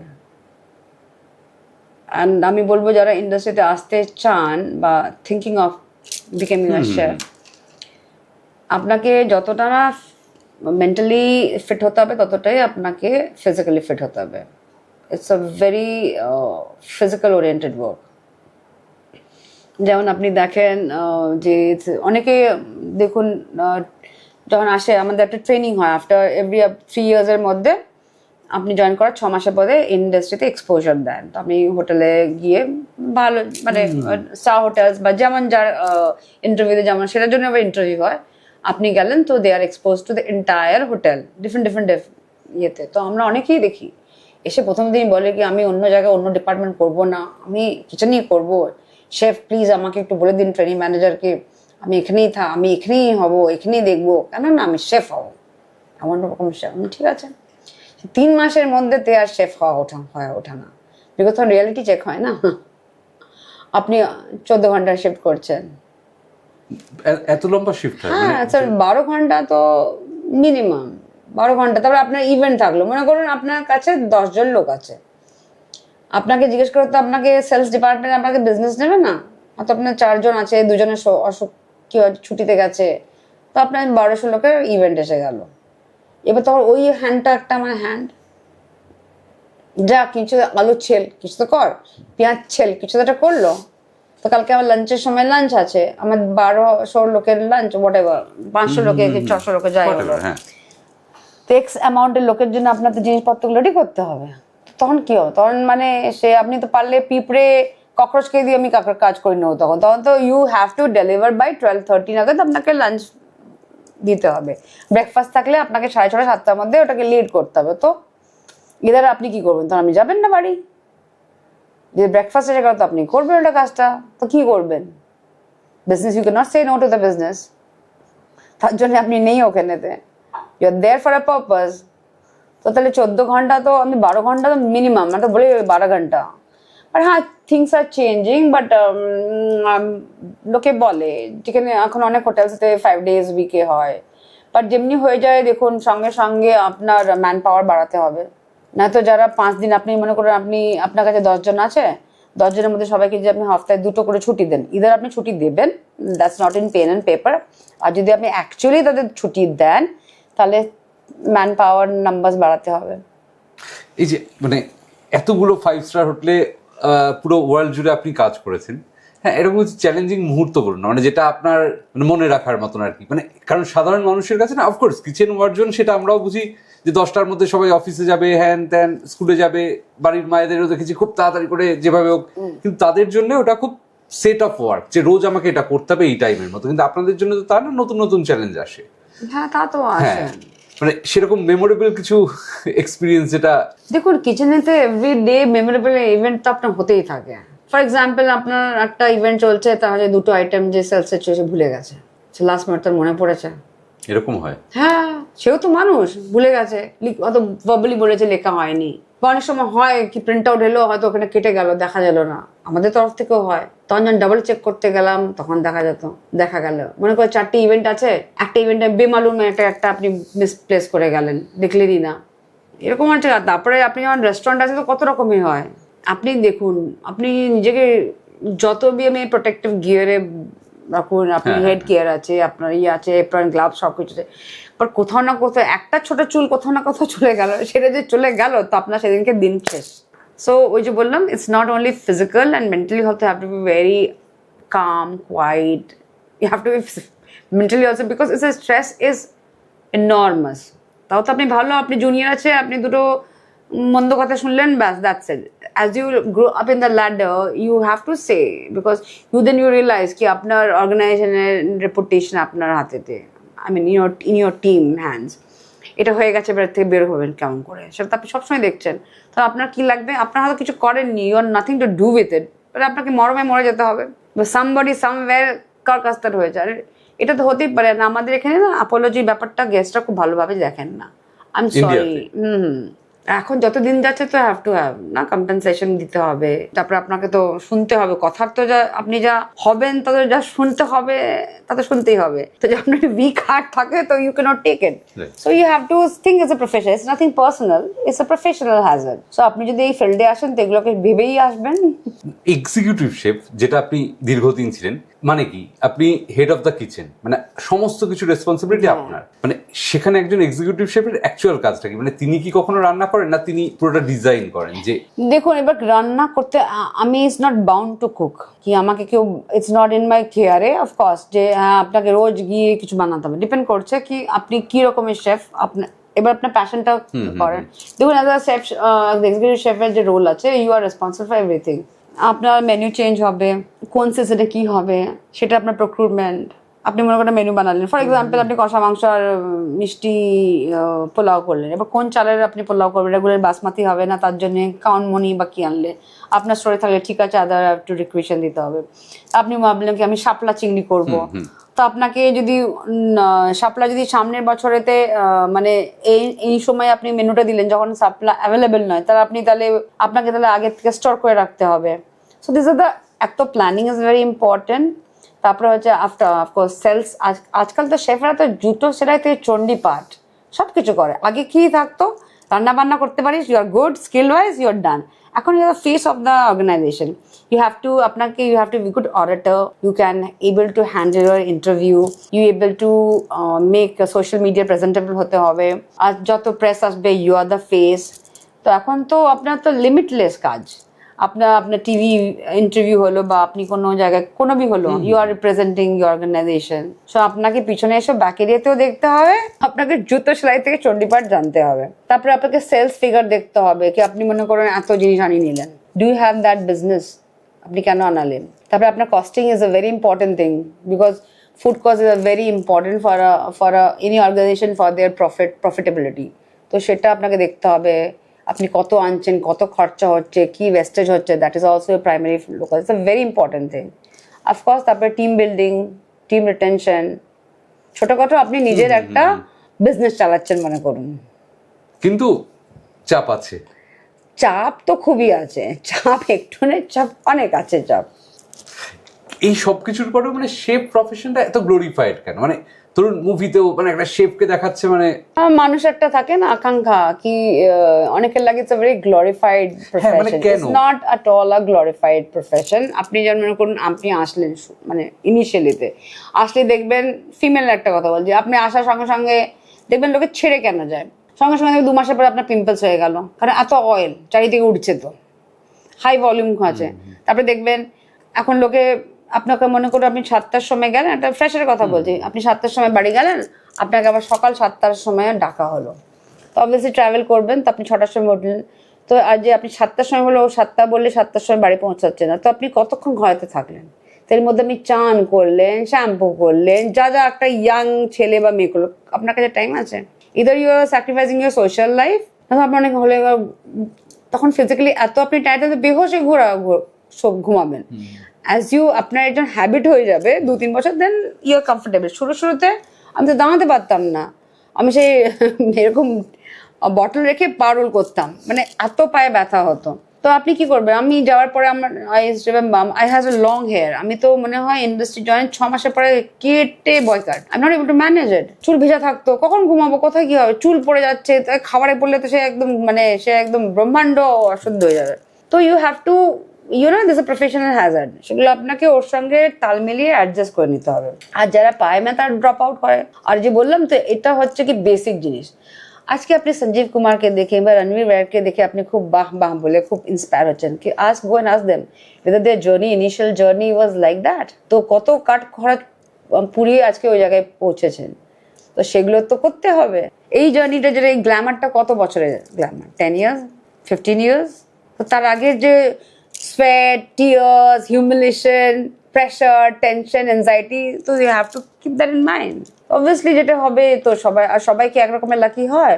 You have to be, শুনুন, আপনি যদি একটা টপে পৌঁছাতে হয় না, you have to make a lot of sacrifice, not in terms of your কি বলবো, your family life, তারপরে আপনার নিজের own mental peace, mental health, আপনাকে অনেক কিছু বিসর্জন দিতে হয়। সেগুলো যেগুলো আজকে আপনি যে সাকসেসফুল তার গ্লোরিটা দেখছেন, তাকে জিজ্ঞেস করুন what you have gone through. তারপরে আছে, আপনি বলবেন আমি কলকাতা থেকে বাইরে যাব না, তো আপনি চাইবেন কি আপনার প্রত্যেক বছরে আপনার গ্রোথ হোক, কেমন করে হবে? সেটাই। তো যদি আমি বলবো সাজেস্ট করবো, যদি কেউ really want to be against all the odds, যদি আপনি চান কি হ্যাঁ আই ওয়ান্ট টু ডু, এইটাই আমার profession, this is my passion. আর এটাও নয় কি প্রফেশনাল শেফ হলো ইউ হ্যাভ টু রিয়েলি, আপনি যে বললাম খুব প্যাশনেট, আপনার ক্রিয়েটিভ আছে, ক্রিয়েটিভিটিও অনেক সময় আপনাকে বিসর্জন দিতে হয়। বিসর্জন? হ্যাঁ, দিতে হয়, because it's not economical viable. যে বলে না, যেমন সিনেমাতে বলে এটা খাবে না, সো এই I want to do something, you want to have a special menu, is this city is ready for that? No, তাহলে ইটস ভায়াবল নয়। আপনারই একটা ইন্টারভিউতে পড়ছিলাম, আপনি এই কথাটা বললেন বলে জিনিসটা আমি এবার রিলেট করতে পারছি। যেখানেই, যে দেশেই আপনি কাজ করুন, সেখানকার কালচার, সেখানকার স্পাইসেস, সেখানকার টেস্ট বুঝতে হয়। এবার আমি কাল থেকে এই প্রশ্নটা খুব ভাবছিলাম যে মানে প্রচুর বাঙালি অভিনেতাকে দেখেছি যারা বাইরে অভিনয় করতে কখনো যায়নি, যে হিন্দি ভাষাটা ওইভাবে বলতে পারবো না। সৌমিত্র চট্টোপাধ্যায় ইন্টারভিউতে বলেছিলেন, বা আমার বিভিন্ন সাংবাদিক বন্ধু বাইরে কাজ করতে যায়নি, সেখানকার পলিটিক্সটা বুঝবো না। কিন্তু আপনি যে এই যে কুয়েতে ছিলেন, তো আমি ভাবছিলাম যে তাহলে ম্যাম কি করে ওই দেশটায় গিয়ে কাজ করলো, যেখানকার টেস্টটা ম্যাম কি করে বুঝলো, বা 5 স্টার হোটেলে কি খুব শেফ মধুমিতা মাহান্ত এই পার্টিকুলার ডিশটা করে সেটা খেতেই লোকে আসছে? আচ্ছা, ওটা আমি আপনি আনসার দ্যাট। দেখুন, আমি অফকোর্স কুয়েতে আমি অনেকদিন পরে গেছিলাম, যখন অলওয়েজ আমি মিডল ইস্টার্ন অনেকদিন, মেবি 6-7 বছর। কিন্তু আপনি যে বলছেন যে আপনি যখন গেলেন আপনি টেস্ট কেমন করে করেন, মানে অ্যাডজাস্ট কেমন করে করেন, তো প্রথমত আপনাকে অ্যাডজাস্ট করতে হবে, কারণ আপনি অনেক মাল্টি ন্যাশনাল লোকের সঙ্গে, ইন্টারন্যাশনাল লোকেদের সঙ্গে, অনেক ডিফারেন্ট ন্যাশনালিটির সঙ্গে। আমি এমন জায়গায় কাজ করেছি 43 ন্যাশনালিটির লোকেরা আছে। তো আপনাকে একটা মেন্টালিটি, কাজের স্টাইল, তাদের ম্যানারিজম, তারা মানে as a person you have to understand that. কোনো দেশের লোকেরা খুব অ্যাক্টিভ হয়, হাইপার অ্যাক্টিভ হয়, কারা খুব লেজি হয়। তারপর যদি আপনি একটা টিম ম্যানেজ করছেন, কেউ হয়তো খুব বুদ্ধিমান, মানে শার্প হন, কেউ অতটা চালাক চতুর না, কিন্তু ভেরি হার্ড ওয়ার্কিং হয়, সেটা আপনাকে বুঝতে হবে প্রথমত। সেকেন্ড অফ অল, আপনার সব যে হোটেল যেগুলো আপনি বলছেন বড় বড়, they have a very sets of, it's very organise set of things. এরকম জায়গাতে everything in place, it's nothing rocket science. You have the photographs, কত স্ট্যান্ডার্ড রেসিপিস আছে। যদি আপনি মনে করুন আপনি কোনো জায়গায় গেছেন যেখানে হয়তো আপনি পোলিশ রেসিপি করছেন, আপনি হয়তো কোনোদিন খাননি, জানেন না, ওদের রেসিপি ইন প্লেস। আর আপনি যদি প্রফেশনে থাকেন আর আপনি জানেন কি কত গ্রাম, কত কি দিতে হবে, তারপর practice make a person perfect. এই যে 5 স্টারে বা ফাইন ডাইনিং এ খুব সুন্দর করে সাজিয়ে খাওয়া দাওয়া হয়, মানে যেটা নিয়ে আমি মানে বারবারই মুগ্ধ, সেটা হচ্ছে শেফ বিকাশ খান্না বোধহয় ইউএন এর কোনো একটা মিটিং এ একটা খিচুড়ি রান্না করেছিলেন, মানে খুব প্লেন অ্যান্ড সিম্পল জিনিস, সে খিচুড়ি, সেটা ভারতের সবাই খায়, কিন্তু সেটা সাজানোটা ছিল অদ্ভুত, মানে পিস অফ আর্ট। হ্যাঁ, তো আপনারা সবসময় সাজানোর উপর জোর দেন? হ্যাঁ, আগে বলেন আগে দর্শন ধারী পাঁচু গুণ বিচারি, আগে তো আপনি দেখে ইফ ইজ নট অ্যাপিলিং তাহলে কেন খাবেন? অফকোর্স যখন আপনি এটা কম্পেয়ার করুন, যত আমরা কস্ট নিয়ে অনেক কথা বলেছি, তাহলেও at the end of the day star hotels charge you more. কিসের জন্যে? অ্যাম্বিয়েন্সের জন্যে, হাইজিনের জন্যে, কেমন করে প্রেজেন্টেশনের জন্য, দ্যাটস ইম্পর্টেন্ট থিং, রাইট? আপনাকে চা হলো ওরকম পোর্সেলের ভালো ককরিতে দেবেন, ওরকমই টি সেটস আসবে, একজন একদম ক্লিন, একদম কেতাদুরস্ত লোক এসে আপনাকে সার্ভ করবে, প্রিমিয়াম কোয়ালিটির দার্জিলিং টি থাকবে, তাই জন্য তো ব্যাপার। এই যে সাজানোটা, আপনি যখন সাজাচ্ছেন একটা ডিশ, মানে সেটা কি সবসময় ইনস্টিংক্ট দিয়ে, মানে একজন পেইন্টার যেভাবে ছবি আঁকে যে এখানে এই রং দিলে, এখানে এই দিলে ভালো লাগবে, আপনি কি ডিশটা দেখুন এটা মনে করো যেগুলো আলাকাট হলো, যেগুলো আপনার রেস্টুরেন্টে হচ্ছে, সেগুলোর জন্য সব কিছু স্ট্যান্ডার্ডাইজ থাকে। আচ্ছা, মানে ওখানে নতুন করে আপনি কিছু নতুন ক্রিয়েট কিছু না। করছেন? আজকে আমার মনে করুন মেনু লঞ্চ হয়ে যাচ্ছে, it's a very organised thing. বললেন ইটস এ ব্যাটল ফিল্ড। আজকে আমার একটা মেনু লঞ্চ হয়ে গেল। ইফ ইউ আর যে আপনার যে এখানে যে ম্যানেজার যে হলো সেকশন ওয়াইজে, সে আমি as a executive either he will make the menu, as a executive আমি দিলাম এই মেনুটা আছে, I want two C the trial. Say trial দেখাবে আমাকে, আমাদের ফর্ম থাকে, দেন আই সে টেক্সচার ভালো, টেস্ট ভালো, প্রেজেন্টেশন ভালো, পোর্শন আছে, সে হ্যাঁ না করে আমি দিলাম। তারপরে আমি সেটা বললাম, তারপরে আমি যখন দেখলাম কি ভালো না, তখন আমি ওকে বলবো কি না এখানে এটা এমনি না, either will show him or I tell him how I wanted. তো যখন হলো এটা ফটোশ্যুট হবে, এগুলো ফটোশ্যুট হবে, এগুলো পুরো আপনার ল্যামিনেট করে থাকা হবে। তো people the boys can every time they can refer কি এইটা হয়েছে, চিকেনটা কোনখানে থাকবে। আমাদের আবার আছে এখানে 6 o'clock 8 o'clock ডিনার প্লেটটাকে ওরকম ভাগ করা, যেমন ওয়াচে যেমন হয় ওরকম করে ভাগ। তো সব জায়গাতে আছে কোনখানটায় স্টার্চ কোথায় যাবে, প্রোটিন কোথায় যাবে, এসব থাকে। সেই রুলস অ্যান্ড রেগুলেশন ফলো করে আপনি প্লেটিং করলেন। আপনি ধরুন মানে অনেক তো এত বছরে হয়তো লোকের মধ্যে ধারণা আছে, ভুল ধারণা, যে এই যে আপনারা একজন ক্লায়েন্ট যাওয়ার উইদিন 15-20 মিনিটস আপনি খাবার সার্ভ করছেন, হ্যাঁ, যেটা বাড়িতে করতে হয়তো অনেকটা বেশি সময় লাগে, হ্যাঁ, মানে সেক্ষেত্রে কি গ্রেভি বা অনেক জিনিস আপনারা আগে থেকে বানিয়ে রাখেন? সে ডিপেন্ড করছে আপনি কি খাচ্ছেন, এবার কোন কুইজে যাচ্ছেন। আপনি যদি ভাববেন কি বিরিয়ানি বললাম আর দম করে মেরে দিন, সেটা তো হবে না, হ্যাঁ। কিন্তু আপনি স্টেক খাচ্ছেন, গ্রিল খাচ্ছেন, সেটা তো ইমিডিয়েটলি তখন বানানো হবে। যদি আপনি ম্যাশ পটেটো হলেন, সো ম্যাশ পটেটো ওই যে বললাম আপনার টাইম থাকলেও 2 ঘন্টা 3 ঘন্টা পর হ্যাভ টু ডিসকার্ডেড। আজকে মনে করেন আপনার 7টার সময় মানে ব্রেকফাস্টের পরে আপনার লাঞ্চ সার্ভিস শুরু হলো, মনে করুন 12টা থেকে লাঞ্চ সার্ভিস শুরু, তো আপনি 11টা নাগাদ শুরু করবেন, বাই 3:30টার সময় আপনার যা গেল আপনাকে ডিসকার্ড করতে হবে। ওকে, মানে সেটা আপনার পরের দিনের জন্য রেখে দেওয়া হয় না?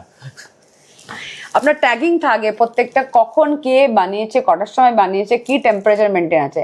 উই হ্যাভ আ মাইক্রোবায়োলজিস্ট হোটেলে থাকে, আপনার খাবার যে স্যাম্পল সেগুলো টেস্ট হয় রীতিমতন। Most of the big hotels they have a microbiologist in house, তো স্যাম্পল কালেক্ট করতে থাকবে। সে আমি বললাম বলে না, she is doing her job or he is doing his job. সে ফের হয়ে গেলে বলবে, ওর এয়ার স্যাম্পলিং হয় কি আপনার এয়ারটা কত, এনভায়রনমেন্টটা কি হচ্ছে, this are lot of things. আপনার ওয়াটার স্যাম্পলিং হয়, হ্যাঁ, অফকোর্স এইগুলো এত কিছু হলে তো প্রাইস বাড়বেই। এবার আসি একটু পার্সোনাল এক্সপিরিয়েন্সের জায়গায়। তো প্রথম প্রশ্ন এই মানে বিষয়ে যে নতুন রান্না কি আজও সৃষ্টি হয়, মানে ধরুন একদম নতুন রান্না যেটা কাল পর্যন্ত পৃথিবীতে নেই, মানে সেই রান্নাটা আপনি তৈরি করছেন প্রথম, হয় এরকম আপনি মানে আপনার বানানো কিছু রেসিপি মানে হ্যাঁ অক্ষর হয়। ইদার আপনি ইনফ্লুয়েন্সড হয়ে কিছু থেকে বানান, ইন্সপায়ার্ড হয়ে, যাকে ইনফ্লুয়েন্স নট রাইট ওয়ার্ড, আপনি ইন্সপায়ার হয়ে বানান কি ওই রকমের টাইপের কিছু বানান, বা না তো এমনিও কিছু বানাতে হবে, বা অনেক কিছু হয়ে গেছে, কিছু নিয়ম নতুনত্ব নেই, তখন আপনি আপনার বানানো একটা কিছু বলুন না একটু। আমার বানানো লট অফ থিং, একটা কি বলবো বলুন, যেটা আপনার খুব স্পেশাল হয় না, মানে আমরা এত ছবি তুলি কিন্তু সব কি এত স্পেশাল, মানে মনে করুন 2 বছর আগেতে আমার একটা পুজোর একটা মেনুতে ছিল এই বাঁশ কোড়া দিয়ে, কোথাও আমি দেখেছিলাম, খেয়েছিলাম ছোটবেলাকে, সাঁওতালরা খেত, মানে বাঁশের ভেতরে যে রান্না, না ওটা তো সবাই করে, বাঁশ কোড়া দিয়ে কোড়া যেটা হচ্ছে ব্যাম্বু শুট যেটা হচ্ছে, সেটা দিয়ে বাঙালি রান্না এগুলো হয় না জেনারেলি, বাট অফকোর্স আপনি যে ট্রাইবাল এরিয়াতে সেটা তো আপনার ওয়েস্ট বেঙ্গল হলে তো সেটা বেঙ্গলেতেই পড়ছে। সেবার আমি একবার বানিয়েছিলাম, এটা আমার মানে লেটেস্ট আমার মনে পড়ছে। না তো আপনি দিস লট অফ থিংস আপনি হয়তো নাম দিয়ে দিলেন অন্য জায়গাতে, বাট ওটা এক্সিস্টই করে না, but I want to make it, so I made it. অনেক ওরকম তো অনেক আছে। মানে চিকেন বা ইন্ডিয়ান স্পাইসেস কি আপনারও মনে হয় যে মানে সব থেকে প্রমিনেন্ট বলুন বা সব থেকে ইউনিক বলুন, সেটা কি মনে হয় যে ইন্ডিয়ান স্পাইসেস বলতে কি বলেন, ইন্ডিয়ান স্পাইসে তো কিছুই ম্যাক্সিমাম ইন্ডিয়ান থেকে নেয়, but the best thing about, আমি দুনিয়াতে অনেক জায়গায় কাজ করেছি বা খেয়েছি, the best thing about Indian কি বলুন তো, কোনো বি জায়গার থেকে টুকলি করে এমন করে ওটা ইম্প্রোভাইজ করবে, লাগবে কি এটা তো ছিলই না।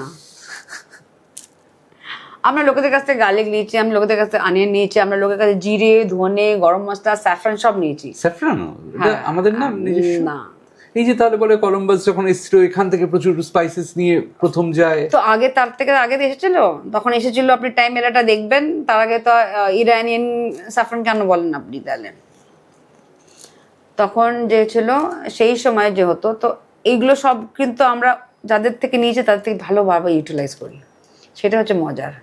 আচ্ছা we make, I don't know it's a ল্যান্ডের কারামতি কিনা জানি না, বাট এখানকার যে ইন্ডিজিনিয়াস লোক যে আছে, যা যা পেয়েছে তাকে এমনভাবে আষ্টে পেষ্টে নিজের করে নিয়েছে, I am talking about the country as a whole, কি আপনার লাগবে না, এটা কোনোদিন আমাদের ছিল না। উই ইউজ, আপনি মিডল ইস্টে কোথাও খাওয়া যাবে use a plenty of saffron, but আপনার একটা কিরকম একটা উৎকরার গন্ধ হয়, বাট আমরা oh my god what we do with saffron, কিসে না দিই আর কি না করি। ফুড একটা এমন জিনিস, একটা আপনাকে একটা ইনস্ট্যান্ট বলছি, দের ইজ কল বানি চাও বলে একটা আফ্রিকাতে, একটা সাউথ কোস্টাল আফ্রিকাতে একটা আইটেম আছে, দে কল বানি চাও, আই থিঙ্ক সাউথ আফ্রিকাতেই আছে। তো ওখানে ছিল, ওটার মধ্যে কি হচ্ছে বানি চাও, বানি চাও ইজ ব্রেড, ব্রেডটাকে মধ্যে পাউন্ড ব্রেড যেন আমাদের হয়, পাউন্ড ব্রেডের মধ্যে ওটা খোদাই করে ওর মধ্যে মাটন কারি যায়। এবার ভাবুন কোথার থেকে বানি চাওয়ের মাটন কারি এলো। যখন ইন্ডিয়ান থেকে মাইগ্রেট করে যখন লেবার যেত আপনার ইয়েতে ডায়মন্ড মাইন্সে, তো তারা কি খাবে, তারা ওইরকমই ইজি, যখন সব লেবার তখন এটা শুনেছিলাম যে হাত নোংরা ওর জন্য, হ্যাঁ, তো ওখানেতে তো mutton curry is us, mutton curry, mutton curry কি আমাদের কষা মাংসের মতন, মাটন কারি একটা আছে কিছু স্পাইস দিয়ে ওখানকার যে সাপ্লাই করতে বানিয়েছে, আর খাবে কেমন করে, তো ব্রেডের মধ্যে খোদাই করে ওটা দিয়ে দিয়েছে, সেটা হলাম বানিয়ে চাও। So there is a lot of history, বললাম না it's a never ending thing, so it's came like বানিয়ে চাও। সো ইন্ডিয়ান অরিজিন যারা গেছেন, যেখানে ফিজি আছে বা ওখানে দেখবেন ওখানে টেকুয়া ফেকুয়া সব পাওয়া যায়, বিকজ বিহারে গেছে, বিহারি অনেকে গেছে ওখানে, এভরিথিং, অফকোর্স ওদের একটা ল্যাঙ্গুয়েজ, অফিসিয়াল ল্যাঙ্গুয়েজ আছে, but the food had traveled so kilometers away from its own motherland. এবার আসি ম্যাম বেশ কিছু মানুষের কথায় যাদের আপনি অলরেডি সার্ভ করেছেন, Bill Gates, Michael Jackson, Queen Rania, এদের কথায়, মাইকেল সুমাকার, ওনার কথায় আমি পরে আসছি, তার কারণ আপনি ওনার সাথে 3 বছর কাজ করেছেন। না ব্যাক টু ব্যাক নয়, আমি এক মাস করে 3 বছর করতাম, তার জন্য ওনার কথায় আমি আলাদা করে আসছি। এনাদের কি আপনি কুয়েতে হোটেলে সার্ভ, না ইটস ইন বাহরাইন, একটা দুবাই ছিল আর একটা বাহরাইনে, এই এক্সপিরিয়েন্স গুলো এগুলো কি পার্সোনাল পার্টি বেসিক্যালি? দেখুন ইফ এরকম যারা মানে প্রোফাইলে থাকে, তো এরা তো ম্যাক্সিমাম জেনারেলি হোটেলস রুমেও থাকেন, but they have separate because privacy a lot of thing for them, তো ভিলাতে থাকেন। তো আমি যে হোটেলে ছিলাম তখন রিক্সার সঙ্গে ছিলাম, দে হ্যাভ দেয়ার পার্সোনাল ভিলাসে ছিল, তো ওনাদের পার্সোনাল শেফ, পার্সোনাল বাটলার্স থাকে, মানে এই রেগুলার হোটেলের সঙ্গে ইন্টারাকশন করতে ওনারা পছন্দ করেন না। তো সেই হিসেবে আমি ম্যাক্সিমাম যাদের কথা বললেন তাদের আমি পার্সোনাল শেফ ছিলাম ওভার দ্য স্টেজ, 15 দিন 20 দিন 1 মাস যেমন যে থেকেছে। অনেক জনের জন্য রান্না করা, হ্যাঁ, আর পার্টিকুলার একজনের জন্য করা, মানে সেটা কতটা আবার আলাদা হয়ে যায়? সেটা তো আপনি আজকে যা আপনি খেতে চাইবেন সেটার উপর ডিপেন্ড করছে, সেটা সম্পূর্ণভাবে ক্লায়েন্টের পছন্দ মতন বিষয়টা, হয়তো নাও খেতে পারেন, সেটাও হয়, বিকজ এরকম পিপলরা they have a very specific diet, and যাদের নাম বললেন তারা এত বড় লার্জার দেন লাইফ, তারা এমন পার্সোনালিটি, তাদের সেই এক্সপেরিয়েন্স একটু বলুন, মানে ধরুন বিল গেটস এর কথাই বলছি। হ্যাঁ, it's like they have very typical thing, egg boiled খাবেন কি ইয়ক খাবেন, কিংবা একটা খাবেন বা একটা 15টা খাবেন কিংবা 1.5টা খাবেন, কি যা হবে ভেরি স্পেসিফিকলি। এতে তো আপনি ডায়েট চার্ট চলে আসে ম্যাক্সিমাম লোকেদের, তারপরে মনে করুন এমন নয় কি আজকে খাবো, হয়তো আপনি অনেক কিছু রাখলেন তাও হয়তো খাবেন, যা খাবেন they will do it.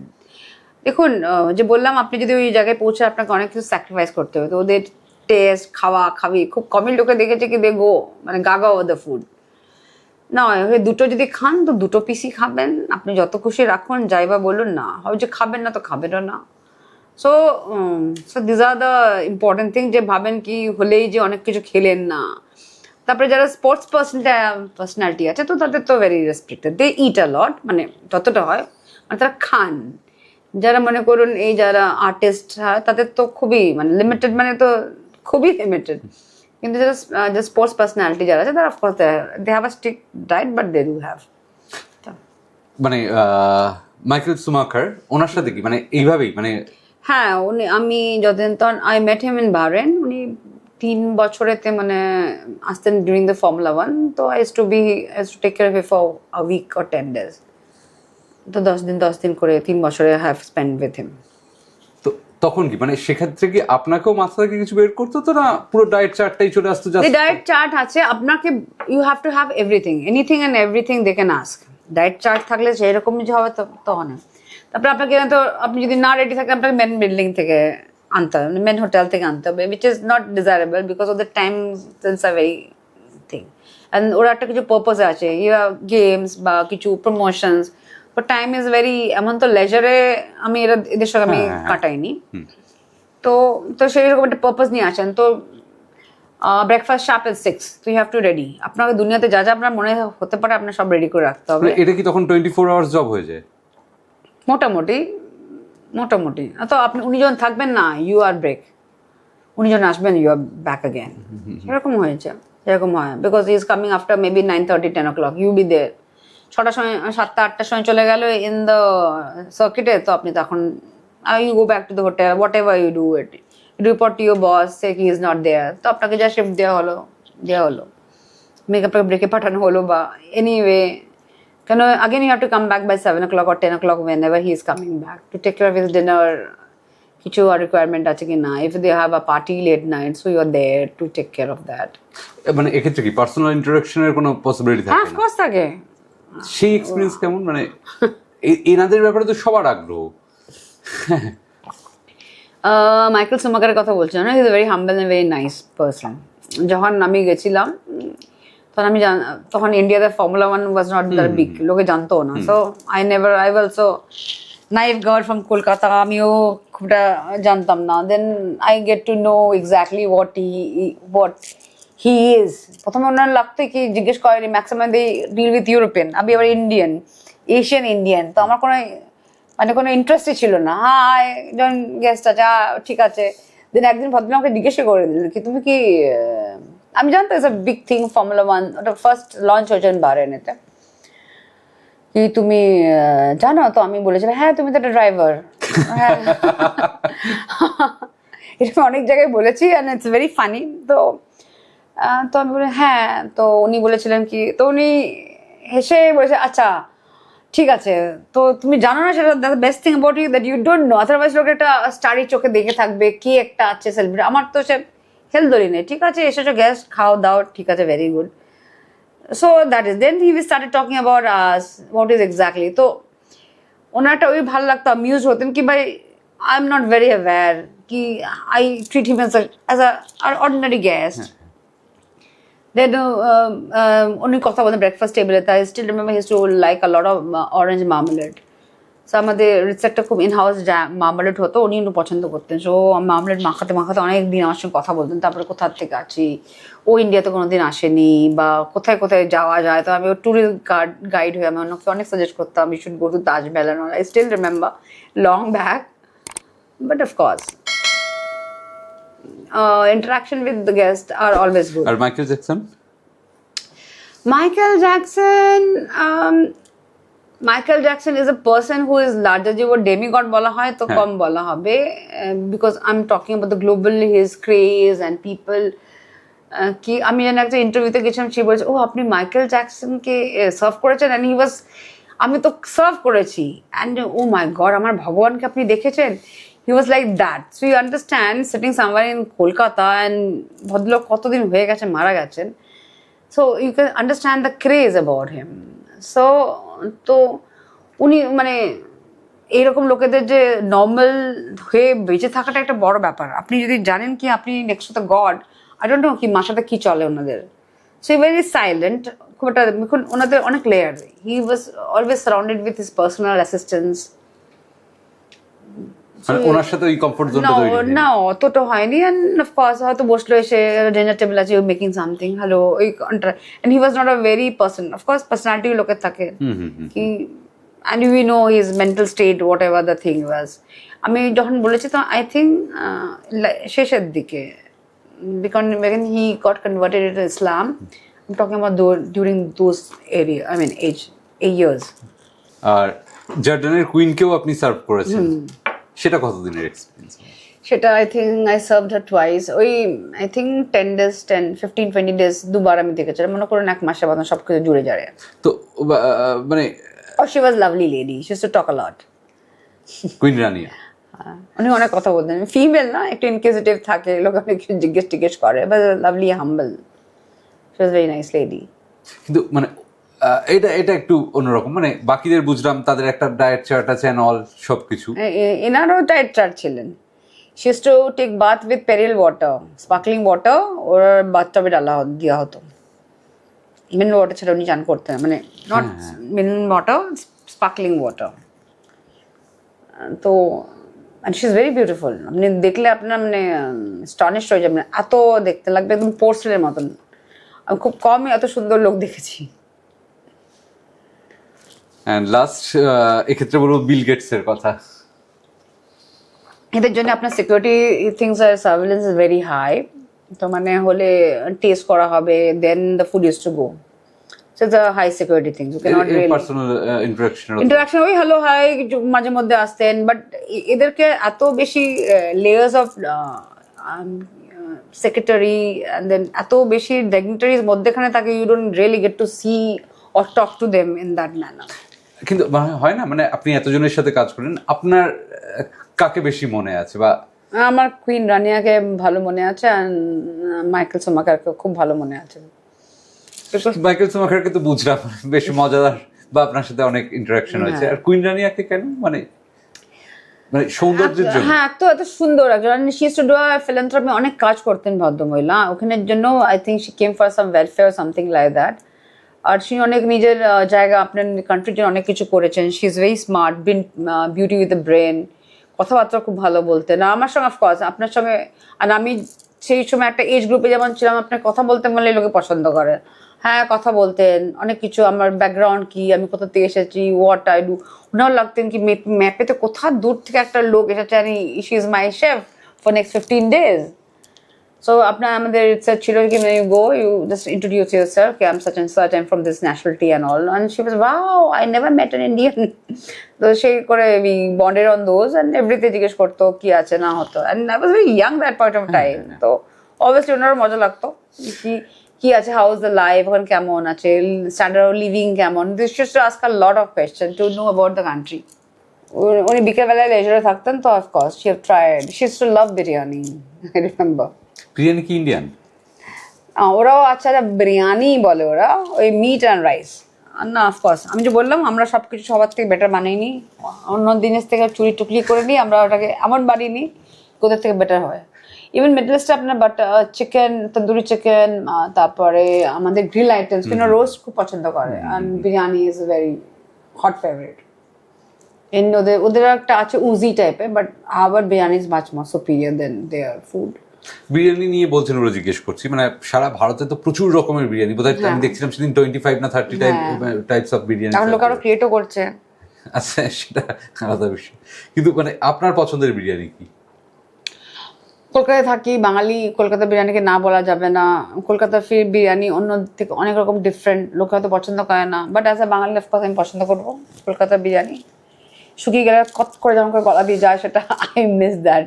I করতে হবে না, ও কোক না ছেড়ে ও যাবে না, ওখানেই আটকে থাকবে। I love that. শুকনো হয়ে যাবে মুখ, বাট সেটা অফকোর্স মাই ফিলিং। আমি তো সেদিনকে কাকে বলছিলাম যে ইস্ট আর বেস্ট, আর ইজ দ্য বেস্ট। সে যাই হোক, সে সবাই লোকে গেলে এত আটক গিয়া লোকে বলে, হ্যাঁ ফ্রেন্ডস বলে ওই তো মজা হ্যাঁ করে যাবে, তবে লাগবে। হ্যাঁ, তারপর আলু আছে, ডিম আছে, আমাদের বিরিয়ানি আলাদা টাইপের। I love that. আমার বাঙালি কলকাতা বিরিয়ানি নিয়ে কোনো ইয়ে নেই, কোনো অসুবিধা নেই। শেফ সবথেকে হেলদি বিরিয়ানি কোনটা? কোনো বিরিয়ানি হেলদি হয় না। যদি খেতে হয় তেহারি খেতে পারেন, তার ভেজিটেবল টেরিবল থাকে, তাও তো আপনি তাও খেতে পারেন। তেহারি অনেক ভ্যারিয়েশন, বিরিয়ানি নেই। বিরিয়ানি লেস অয়েল, মানে মোর অয়েল আর এক্সট্রা অয়েল, আদারওয়াইজ তো তেল বলুন ঘি বলুন। বাংলা ব্লগিং চ্যানেলগুলো ফলো করেন কখনো? ফুড ব্লগিং এর নামে যেটা চলে, ব্লগ মানে রেসিপিস ব্লগিং বলছেন না, এই যে যারা লোকে general এই খেতে- যারা না যা রিভিউ দেয় সেই Review বলছে, দেয়। রিভিউ দেয় আমি একদম দেখি না, এই যে এখন ওই আরো ঘি ঢালা হচ্ছে, ইয়ে হচ্ছে, মানে আমি দেখি না। আমার তো সরি টু সে, আমি it's very controversy, I don't no, I shouldn't say this kind of thing. আমি তো ব্লগে খালি দেখি কি যারা এই ফুড রিভিউ করে কত কমে কত বেশি দিচ্ছে, that is the only thing. কোয়ালিটিটা কি বুঝতে পারি না। 399 নাকি 399 155 এতে এত এত জিনিস দিচ্ছে, সেটা হচ্ছে বলার ব্যাপার যে কত সস্তা। বিরিয়ানি বেসিক্যালি আমি এটা জিজ্ঞেস করছি আপনাকে, এই যে সস্তায় দিচ্ছেন বলেই কথাটা এলো। বিরিয়ানি জেনারেলি 5 স্টার ছেড়ে দিন, হ্যাঁ, অ্যাজ আ শেফ আপনার কি মনে হয় একজন যদি স্ট্যান্ডার্ড একটা রেস্টুরেন্টে বিক্রি করতে যায় বেসিক চিকেন বিরিয়ানির কত দাম হওয়া উচিত? দেখুন, ডিপেন্ড করছে আপনি কত গ্রামের চিকেন দিচ্ছেন। অনেক অনেক 150 জায়গা আছে, হ্যাঁ, তাহলে একটা আলু চিকেন দিয়ে করা যেতে পারে। এখন তো 200 আছে, 100 আছে, আপনি চিকেন কি দামে কিনছেন আর আপনি আপনার মার্জিন কত রাখছেন। আমি যদি প্রত্যেকটা বিরিয়ানিতে 10 টাকা করে রাখেন না 2 টাকা করে রাখেন, সেটা আপনার উপর ব্যাপার। স্টিল মানে এভারেজ কি দাম হওয়া উচিত? কারণ এখন এই যে মানে 90 রুপিস 100 রুপিসেও বিরিয়ানি বিক্রি হয়। 150 টাকা তো মোটামুটি, যে ভালো যদি কোয়ালিটির রাইস ইউজ করেন, ভালো লোক যদি ভালো বানায়, ভালো জায়গায় করে ভালো প্যাকেজিং হয়, আপনার তো 150 টাকা তো মিনিমাম মিনিমাম হওয়া উচিত। আর মাটন বিরিয়ানি? মাটনের দামটা যোগ করে নেওয়ার সঙ্গেতে সেরকমই হবে, সেরকমই মোটামুটি। এবার মাটনের তো অনেক ভ্যারাইটি থাকে, 850 টাকাও আছে আর 550 টাকাও আছে। এবার আপনি কোথা থেকে 550 টাকা, I am not a meat eater, I can't say, আমি হোটেলের দাম দিয়েই বললাম 850 এন্ড অনওয়ার্ডস আপনার মাটন আছে, 1500 আছে। হ্যাঁ, মানে 250 রুপিস মিনিমাম প্রাইস হওয়া উচিত একটা মাটন। হ্যাঁ, যদি আপনি ভালো কোয়ালিটিতে ভালো করে বানান, হ্যাঁ, আপনি যদি 2 পয়সা তার থেকে রাখতে চান, তো ওর থেকে আর কমেতে কি করবেন। আর তারপরে দেখুন, বিজনেস হওয়া কিছু প্রমোশনের জন্য কিছু কিছু লোকে করে, আর কি 12 মাস যে 99 দেয় এমন কোনো মানে নেই, ফর লিমিটেড পিরিয়ড। হ্যাঁ, সেটা হতে এবার পারে। রাইস আপনি কি ইউজ করছেন, কত ভালো রাইস ইউজ করছেন, কেমন করে আপনি নিচ্ছেন, আপনি কিরকম স্টক নিচ্ছেন। আপনি মোটামুটি দেখুন না, আপনি একটা চিকেন হয়ে গেল, একটা চিকেনের সবাই হোল চিকেনের কত দাম হবে, সেটাকে একটা হোল চিকেন থেকে আপনি যেমন করে বিরিয়ানির কাট হয়, আপনি 2 পোর্শন থেকে 2 পোর্শনের মতন বার করছেন। তারপর একটা ডিম, একটা আলু, তার সঙ্গে আপনি স্পাইসেস এই 10 5 টাকা করে জয়েন করে দেন, রাইসটা হচ্ছে। তারপর আপনার প্যাকেজিং আছে, তারপর আপনি ন্যাপকিন একটা দেবেন, 2 টাকা 20 পয়সা লাগলে তো এটা হবে। তারপর আপনি স্পোন জেনারেলি দেন, তারপরে ওর সঙ্গে একটা রায়তা দেবেন বা কিছু তো একটা দেবেন ওর সঙ্গে। সেটার জন্য হয়তো আপনি যদি একদমই তার মধ্যে কিছু মার্জিন না রাখছেন, তাহলে আপনাকে বিজনেস তো চলবে না। বিজনেস, তাহলে আপনি কিরকম। আর তারপরে অনেক সময় লোকে সস্তায় দেয় যেখানে অনেক বাল্কের প্রোডাকশন হচ্ছে আর বাল্কে অনেক যাচ্ছে। আপনি যেমন করুন 200-300 প্যাকেট বিক্রি করছেন, সেটা হলেও মানে আমার মনে হয় না যারা সেটা অনেকটা যাচ্ছি- অনেক ম্যাটার করে। আপনার যদি খুব চলতি আছে, দেন আপনার মানে ওটা বাল্কে প্রোডাকশন যেহেতু হচ্ছে, কত কমবে? 30% কমবে। হ্যাঁ, আপনার ওটাতে হয়ে যাবে, আপনার profit margin will go up. Exactly, profit মার্জিনটা হয়তো ওখান থেকে বেরিয়ে আসবে, তার বেশি কিছু না। কিন্তু মানে যারা আমরা খেতে যাচ্ছি আমাদেরও সচেতন হওয়া উচিত, মানে ওই কমে। দেখুন, সচেতন তো অনেক ব্যাপার হচ্ছে। তারপরে লোকে দেখবে, যখন দেখবে, আপনি দেখবেন সুইগিতে গেলে সব থেকে আপনি যদি দেখেন from low to higher rate, আপনি দেখবেন আপনি কত। আমি সুইগিতে যারা করে অনেক সময়তে যারা মানে অ্যারিগেটর যারা আছে, তারা কিন্তু ওনার্সদের উপরে খুব চাপ সৃষ্টি করে। It's not that the quality is not good, তারা তাদের খুব কম তারা আর্ন করে, because they want to be a part of this প্ল্যাটফর্মেতে, বিকজ রিস্কটা অনেক বেড়ে যায়, you will get to know them. তো যারা স্মার্ট হয় তারা ইনিশিয়ালি 1 বছর চায় কি অ্যাসোসিয়েট হয়ে থাকে। এটা নয় কি সস্তা দিলে যে the product is bad, is not there all the time. আমি এইরকম প্ল্যাটফর্মের কথা বলছি, বিকজ ওদের কাছে আর কোনো অপশন থাকে না। The owners have a very little choice, because আপনি তো চান কি আপনার প্রোডাক্টটা বিক্রি হোক। আপনি যদি এখানে দিচ্ছেন, আপনি চাইবেন কি 10 কিলোমিটার আগে তো আপনাকে কেউ চেনে, তাহলে এছাড়া আপনার কি গতি আছে বলুন? আপনার নামটা তো ফ্ল্যাশ করবে। আর এরা যে এত যে অফার্স দেয়, আপনি কিছু, আমি অনেক সময় জানি, one of my friends said কি আমার এত 1000 টাকা সেল হয়েছে, আমার কাছে 2000 টাকা এসেছে। একটা মাসে যে 2000 টাকাতে সেল আসে, তো from Swiggy, so what you are selling? কিন্তু হি ইজ আ নাম্বার 3 না 4 র্যাঙ্ক করেছে, এত বেশি ওই প্রমোশনের পয়সা কেটেছে, ওই যে 99 করা হয়েছে ওই মধ্যে দিয়ে দিয়েছে। তারপরে তারপরে আপনার অফকোর্স প্ল্যাটফর্ম ফিজ অনেক হ্যানা ত্যানা অনেক নিচে। তো যদি আমি দেখেছি ওয়েস্ট ইন্ডিজ 2000 থেকে 5,000 টাকা, so what is earning? Nothing.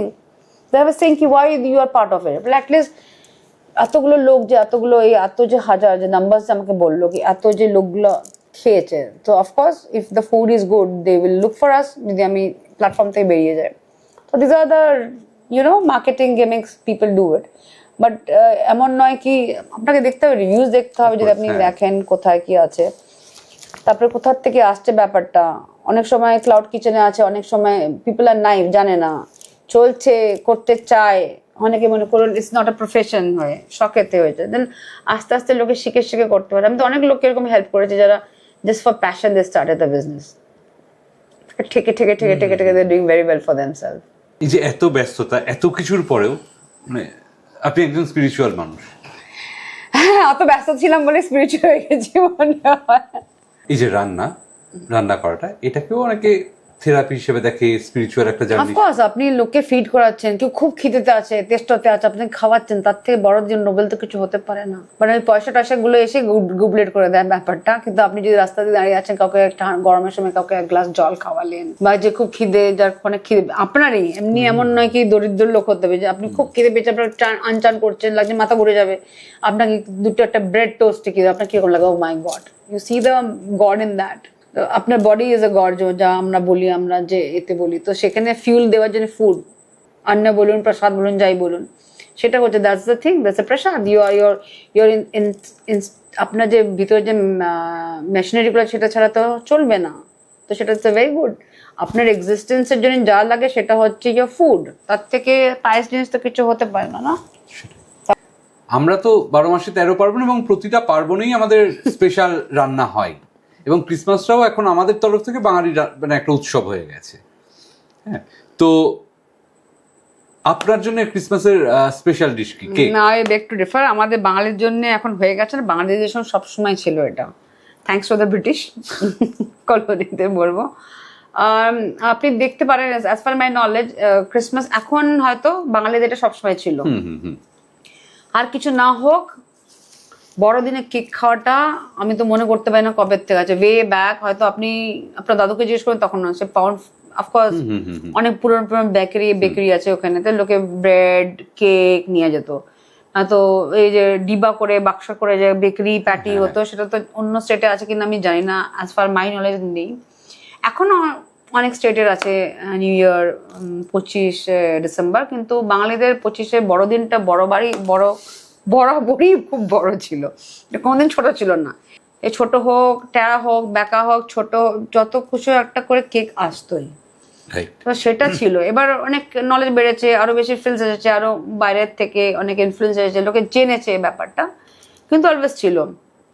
Thanks to কলকাতার আমাদের কসমো কালচার, আমাদের অ্যাংলো কমিউনিটি, এখনো অনেক বাড়িতেই আছে কি ওয়াইন বানায়। হ্যাঁ, বউবারেকই তো আছে। হ্যাঁ, বউবারেক তো আছে। আমি আই থিঙ্ক প্রথমবার আমি আমার জন্য কিছু করেছিলাম ডিউরিং মাই ওয়ার্ক, ওই বিজি টাইমেতে। I said to my superior thing, দুনিয়া এসপার হয়ে যাক, তোমার হোটেল ভেসে যাক, বাট আমি কলকাতায় যাই, want to go to Bow Barracks. I want to experience what exactly. And I went there, and amazing. Every red bricks speaks a story about thing. তো অফকোর্স ওটা ছিল, তো কি নেই, আমাদেরকে সবকিছু ছিল। আর এখন তো অতটা কমিউনিটি অত নয়, স্ট্রং নেই, কেন ওরা ডাইলিউটেড হয়ে গেছে, বিকজ কিন্তু একটা সময় যখন আমি মিশনারি স্কুলে তো অনেক সময় অনেক দিন পড়েছি, তো I have seen that community very closely. The food they serve, the things they have, it's amazing. Food কেমন ভাবে নিজেকে চেঞ্জ করে দেয়, মানে ধর্মের সঙ্গে, টাইমের সঙ্গে, এটাই জানতে চাই। It's amazing. না, ফুড চেঞ্জ করে দেয়, এই গল্পের কথাটা বললেন আপনি। হ্যাঁ, মানে এটা কি বলতে চাইছেন? মানে বাঙালি কোনো খাবার কি ক্রিসমাসের সাথে অ্যাসোসিয়েটেড হয়ে গেছে নাকি? হ্যাঁ, দেখুন, আপনি আমার যেমন মিট বল আছে, যেগুলো খুব খ্রিস্টান বাড়িতে যেটা হয় ডিউরিং দ্য মিট বল, কিংবা কারি পাফ। আপনি কোনদিন কারি মশলা দিয়ে কোনদিন পাফ খেয়েছেন? কোনো ফরেনার জানবেও না। কারি মশলাতে আমাদের কি নেই, it's a mix of things. Madras curry powder, because Kolkata mother Madras also have a very deep connection rooted from the British colony and all. তো ওখানে কিছু মানে that's become a curry powder. What is Madras curry powder? It's all mix of all the spices. Coriander ধনে জিরে একটু লঙ্কা আছে, তারপর আপনার হলুদ আছে, মিক্সচার অফ এভরিথিং, একটু গরম মশলা আছে, কারি মশালা. কোন ব্রিটিশরা পাফ খায়? They have chicken patty, they also have mushroom chicken patty. আর এখানে একদম ওরকম রগরগে করে চিকেন স্টাফিং করে পাফ খাই. Of course it's our influence to them. তারপরে আপনার আছে কারি, তারপরে যেমন করে মিট বলস খায়, একদম মশলা টসলা দিয়ে খায় না. It's our country, it's the land's contribution to the cuisine. A lot of things আছে. তার ইয়েলো রাইস খায়, হলুদ দিয়ে পোলাও হয়. বাসন্তী পোলাও? না, বাসন্তী ওরা বলে ইয়েলো রাইস কিংবা ইয়েলো পিলাফ. হলুদ দিয়ে মানে আমাদের যেমন মিষ্টি হয় এরকম নয়, সাফরন নয়, হলুদ দিয়ে ভাত. একটা ব্রিটিশরা থোড়ি জানতাম. মানে এই জিনিসগুলোই এসে গেছে বড়দিনে, অ্যাসোসিয়েটেড হয়ে গেছে. হ্যাঁ, তো ওরা যখন আপনি দেখুন একটা একটা যখন জাত ধর্ম একটা জায়গায় ল্যান্ডে এলো, তো সেখানে যখন এসেছেন এগুলো করতে হবে, তার অল্টারনেটিভ তার ঢুঁড়ে দেখবেন, সেলিব্রেশন তো করতেই হবে লোককে. এই যে ইন্ডিয়ান যে এই কুইজিনগুলো, যেগুলো একেবারেই আমাদের ভারতীয়, এবং মানে ক্রিসমাস স্পেশাল না বলে বড়দিন স্পেশাল বলা উচিত, এগুলোর কি মানে কোনো সিগনিফিকেন্স আছে? এগুলো কি ঘরোয়া রান্না হয়েই থেকে যাবে, না এগুলো কখনো ধরুন আপনি একজন শেফ এবং আপনি 5 স্টার হোটেলে সার্ভ করছেন, সেরকম এই জিনিসগুলো নিয়ে গিয়ে ইন্টারন্যাশনালি প্লেস করছেন? দেখবেন সব অ্যাংলো, আমি তো জানি না, আমি তো করতাম অ্যাংলো মিট কারি, অ্যাংলো সেই we put in the menus. Okay okay, Christmas মেনুতে এগুলো এসে গেছে অলরেডি. দেখুন আজকাল ওইরকম হয় না, এখন থিম্যাটিক পার্টিজ হয়, যে আপনি যদি একটা থিম মানে কোনো একটা স্পেশাল কিছু একটা থিম করলেন, ইদার স্ক্যান্ডিনেভিয়ান করলেন, ইয়া অ্যাংলো ইন্ডিয়ান করলেন, না তো all Indian. We used to do it through out the ইন্ডিয়াতে, যেখানে মোর ক্রিশ্চিয়ানিটি আছে. যখন আপনার সিরিয়ান ক্রিশ্চান আছে, সিরিয়ার থেকে মাইগ্রেট করে ক্রিশ্চানরা এসেছে ইয়েতে, কোস্টালে আছে, কেরালার কোস্টাল আছে. They have different kind of cuisine. সেখানে আমরা চালের রুটি দিয়ে আবার ক্রিসমাস বানানো হয়. So lot of things are there, duck curry হয়, they have a different kind of thing. So I to do it different যেখানে Christian cuisine in India during that period. So I used to do a buffet with that. Of course. আপনার নিজের মানে বড়দিন special dish কি? আর যেহেতু আমি বাইরে থেকেছি, of course roast turkey, how can I forget, suckling pig, how can I forget, parsnip, carrot roast, glaze ham, আর পুডিং, কাস্টার্ড, তারপরে আপনার ডেজার্টে আছে মিন্স পাই, তারপরে of course how can I forget কলকাতার mixed fruit cake, Dundee cake, rum ball, বাবা কত লট of things. এটা দেখুন আমরা বলি আপনি যদি ডিসেম্বরেতে মিসিং হন, যে আপনি কাজ না করেন, দেন you are not a hotelier. তাই? Because this is the peak season for any hotels. এই মানে আপনার ডিসেম্বর পুরোটাই হচ্ছে ফেস্টিভিটি, না 25-এ, because you earn the maximum revenue also during this time. এই যে ক্রিসমাস ডেজার্ট ভীষণ স্পেশাল একটা জায়গায় আছে, হ্যাঁ, মানে আপনার পছন্দের ডেজার্টই কি, বা কোন ডেজার্টটা আমাদের যারা দর্শক আছে তারা? দেখুন কলকাতাতে অনেক ডেজার্ট আছে, কেন নেই? ক্রিসমাস পুডিং আছে, ফ্রুট কেক আছে, ডান্ডি কেক আছে, রাম বল আছে, রাম অ্যান্ড রেজিনস আছে, লট. এখন কত নতুন bakery, they are doing lot of things. European ডেজার্টও আছে, ইউন লগ আছে, lot of things. Ginger breads আছে, কুকি ম্যান যেগুলো হয়, জিঞ্জার হাউস আছে. ফর এনি হোটেলিয়ার এগুলো না থাকলে তো আপনার মানে এগুলো আপনারা ওই জায়গাতেও প্লেস করেন বড় হোটেলে? অফকোর্স এগুলো তো মাস্ট. আমাদের বাজেটই থাকে for Christmas decoration and all. আপনার ব্যক্তিগতভাবে ধরুন নাহুমস বা যে পুরনো কেক প্যাটির হাউসগুলো আছে, আর একটা নাম আমি ভুলে গেছি, ওটাও খুব পুরনো, তো বোধহয়, হ্যাঁ, তো সেইগুলো আছে, আর সেইগুলোর সাথে নতুন তো প্রচুর উঠে আসছে. আপনার পছন্দটা কোন জায়গায়? আমার পছন্দ দেখুন যেগুলো পুরোনো যেগুলো বললেন সেগুলো আছে, বাট সেগুলো পুরোনো ডেজার্টই করে. আমি বলবো না কি সে they shouldn't make it, but that's a tradition. কিন্তু এট দ্য সেম টাইম যেগুলো আছে আপ মার্কেট আছে, quality different of variation, you should try them also. So যদি আজকে না হম, যদি অনেকে বলে কি ইটস ভেরি ওল্ড ফ্যাশন, ওই যা বানাচ্ছে, তাও দেখবেন লাইন এখন দেখবেন, হ্যাঁ বাবা বিশাল লাইন. তো তাহলে যদি আমি সব ডিসকার্ড করি তো হিস্ট্রি তো থাকবে না. আপনার বাড়িতে একটা বালুচুরি তো থাকেই না, তো না hmm that be Baluchari, that's a it's a lot of thing. আপনি ওখানে দাঁড়িয়ে থাকুন, whether you like the product, that's your personal choice. But that place brings a lot of nostalgic, আপনি feelings দেখুন, ওটা কত, যখন বেকারি ব জানতো না ইন্ডিয়া, তখন it started, I believe, and the oldest, one of the oldest bakery in India. তো ওর কালচারের সঙ্গে তো ও যেমন গ্লেজিং করতো তাই করছে, but that is it. They have, it's a good one thing, they haven't changed a bit. তো আপনার কাছে দুটোই আছে, আপনি যেদিনকে চাইলে আপনি সিল্ক পরুন, যেদিনকে আমার ইচ্ছা হচ্ছে আপনি ভালো চুরি পরুন। We are happy that in সিটিতে দুটো জিনিসই কো এক্সিস্ট করছে। তো ইউ ক্যানট আপনি দুটোকে অ্যাপল টু অ্যাপল কম্পেয়ার করতে পারেন। They brings a lot of different kind of values and ethos to ক্যালকাটার কুলিনারি সার্কিটে, so let them both coexist. এই যে এখন সবকিছুতেই রিয়েলিটি শো এসে গেছে, রাইট? খাওয়ার জন্য মাস্টার শেফ ইন্ডিয়া এসে গেছে, ফুডের জন্য।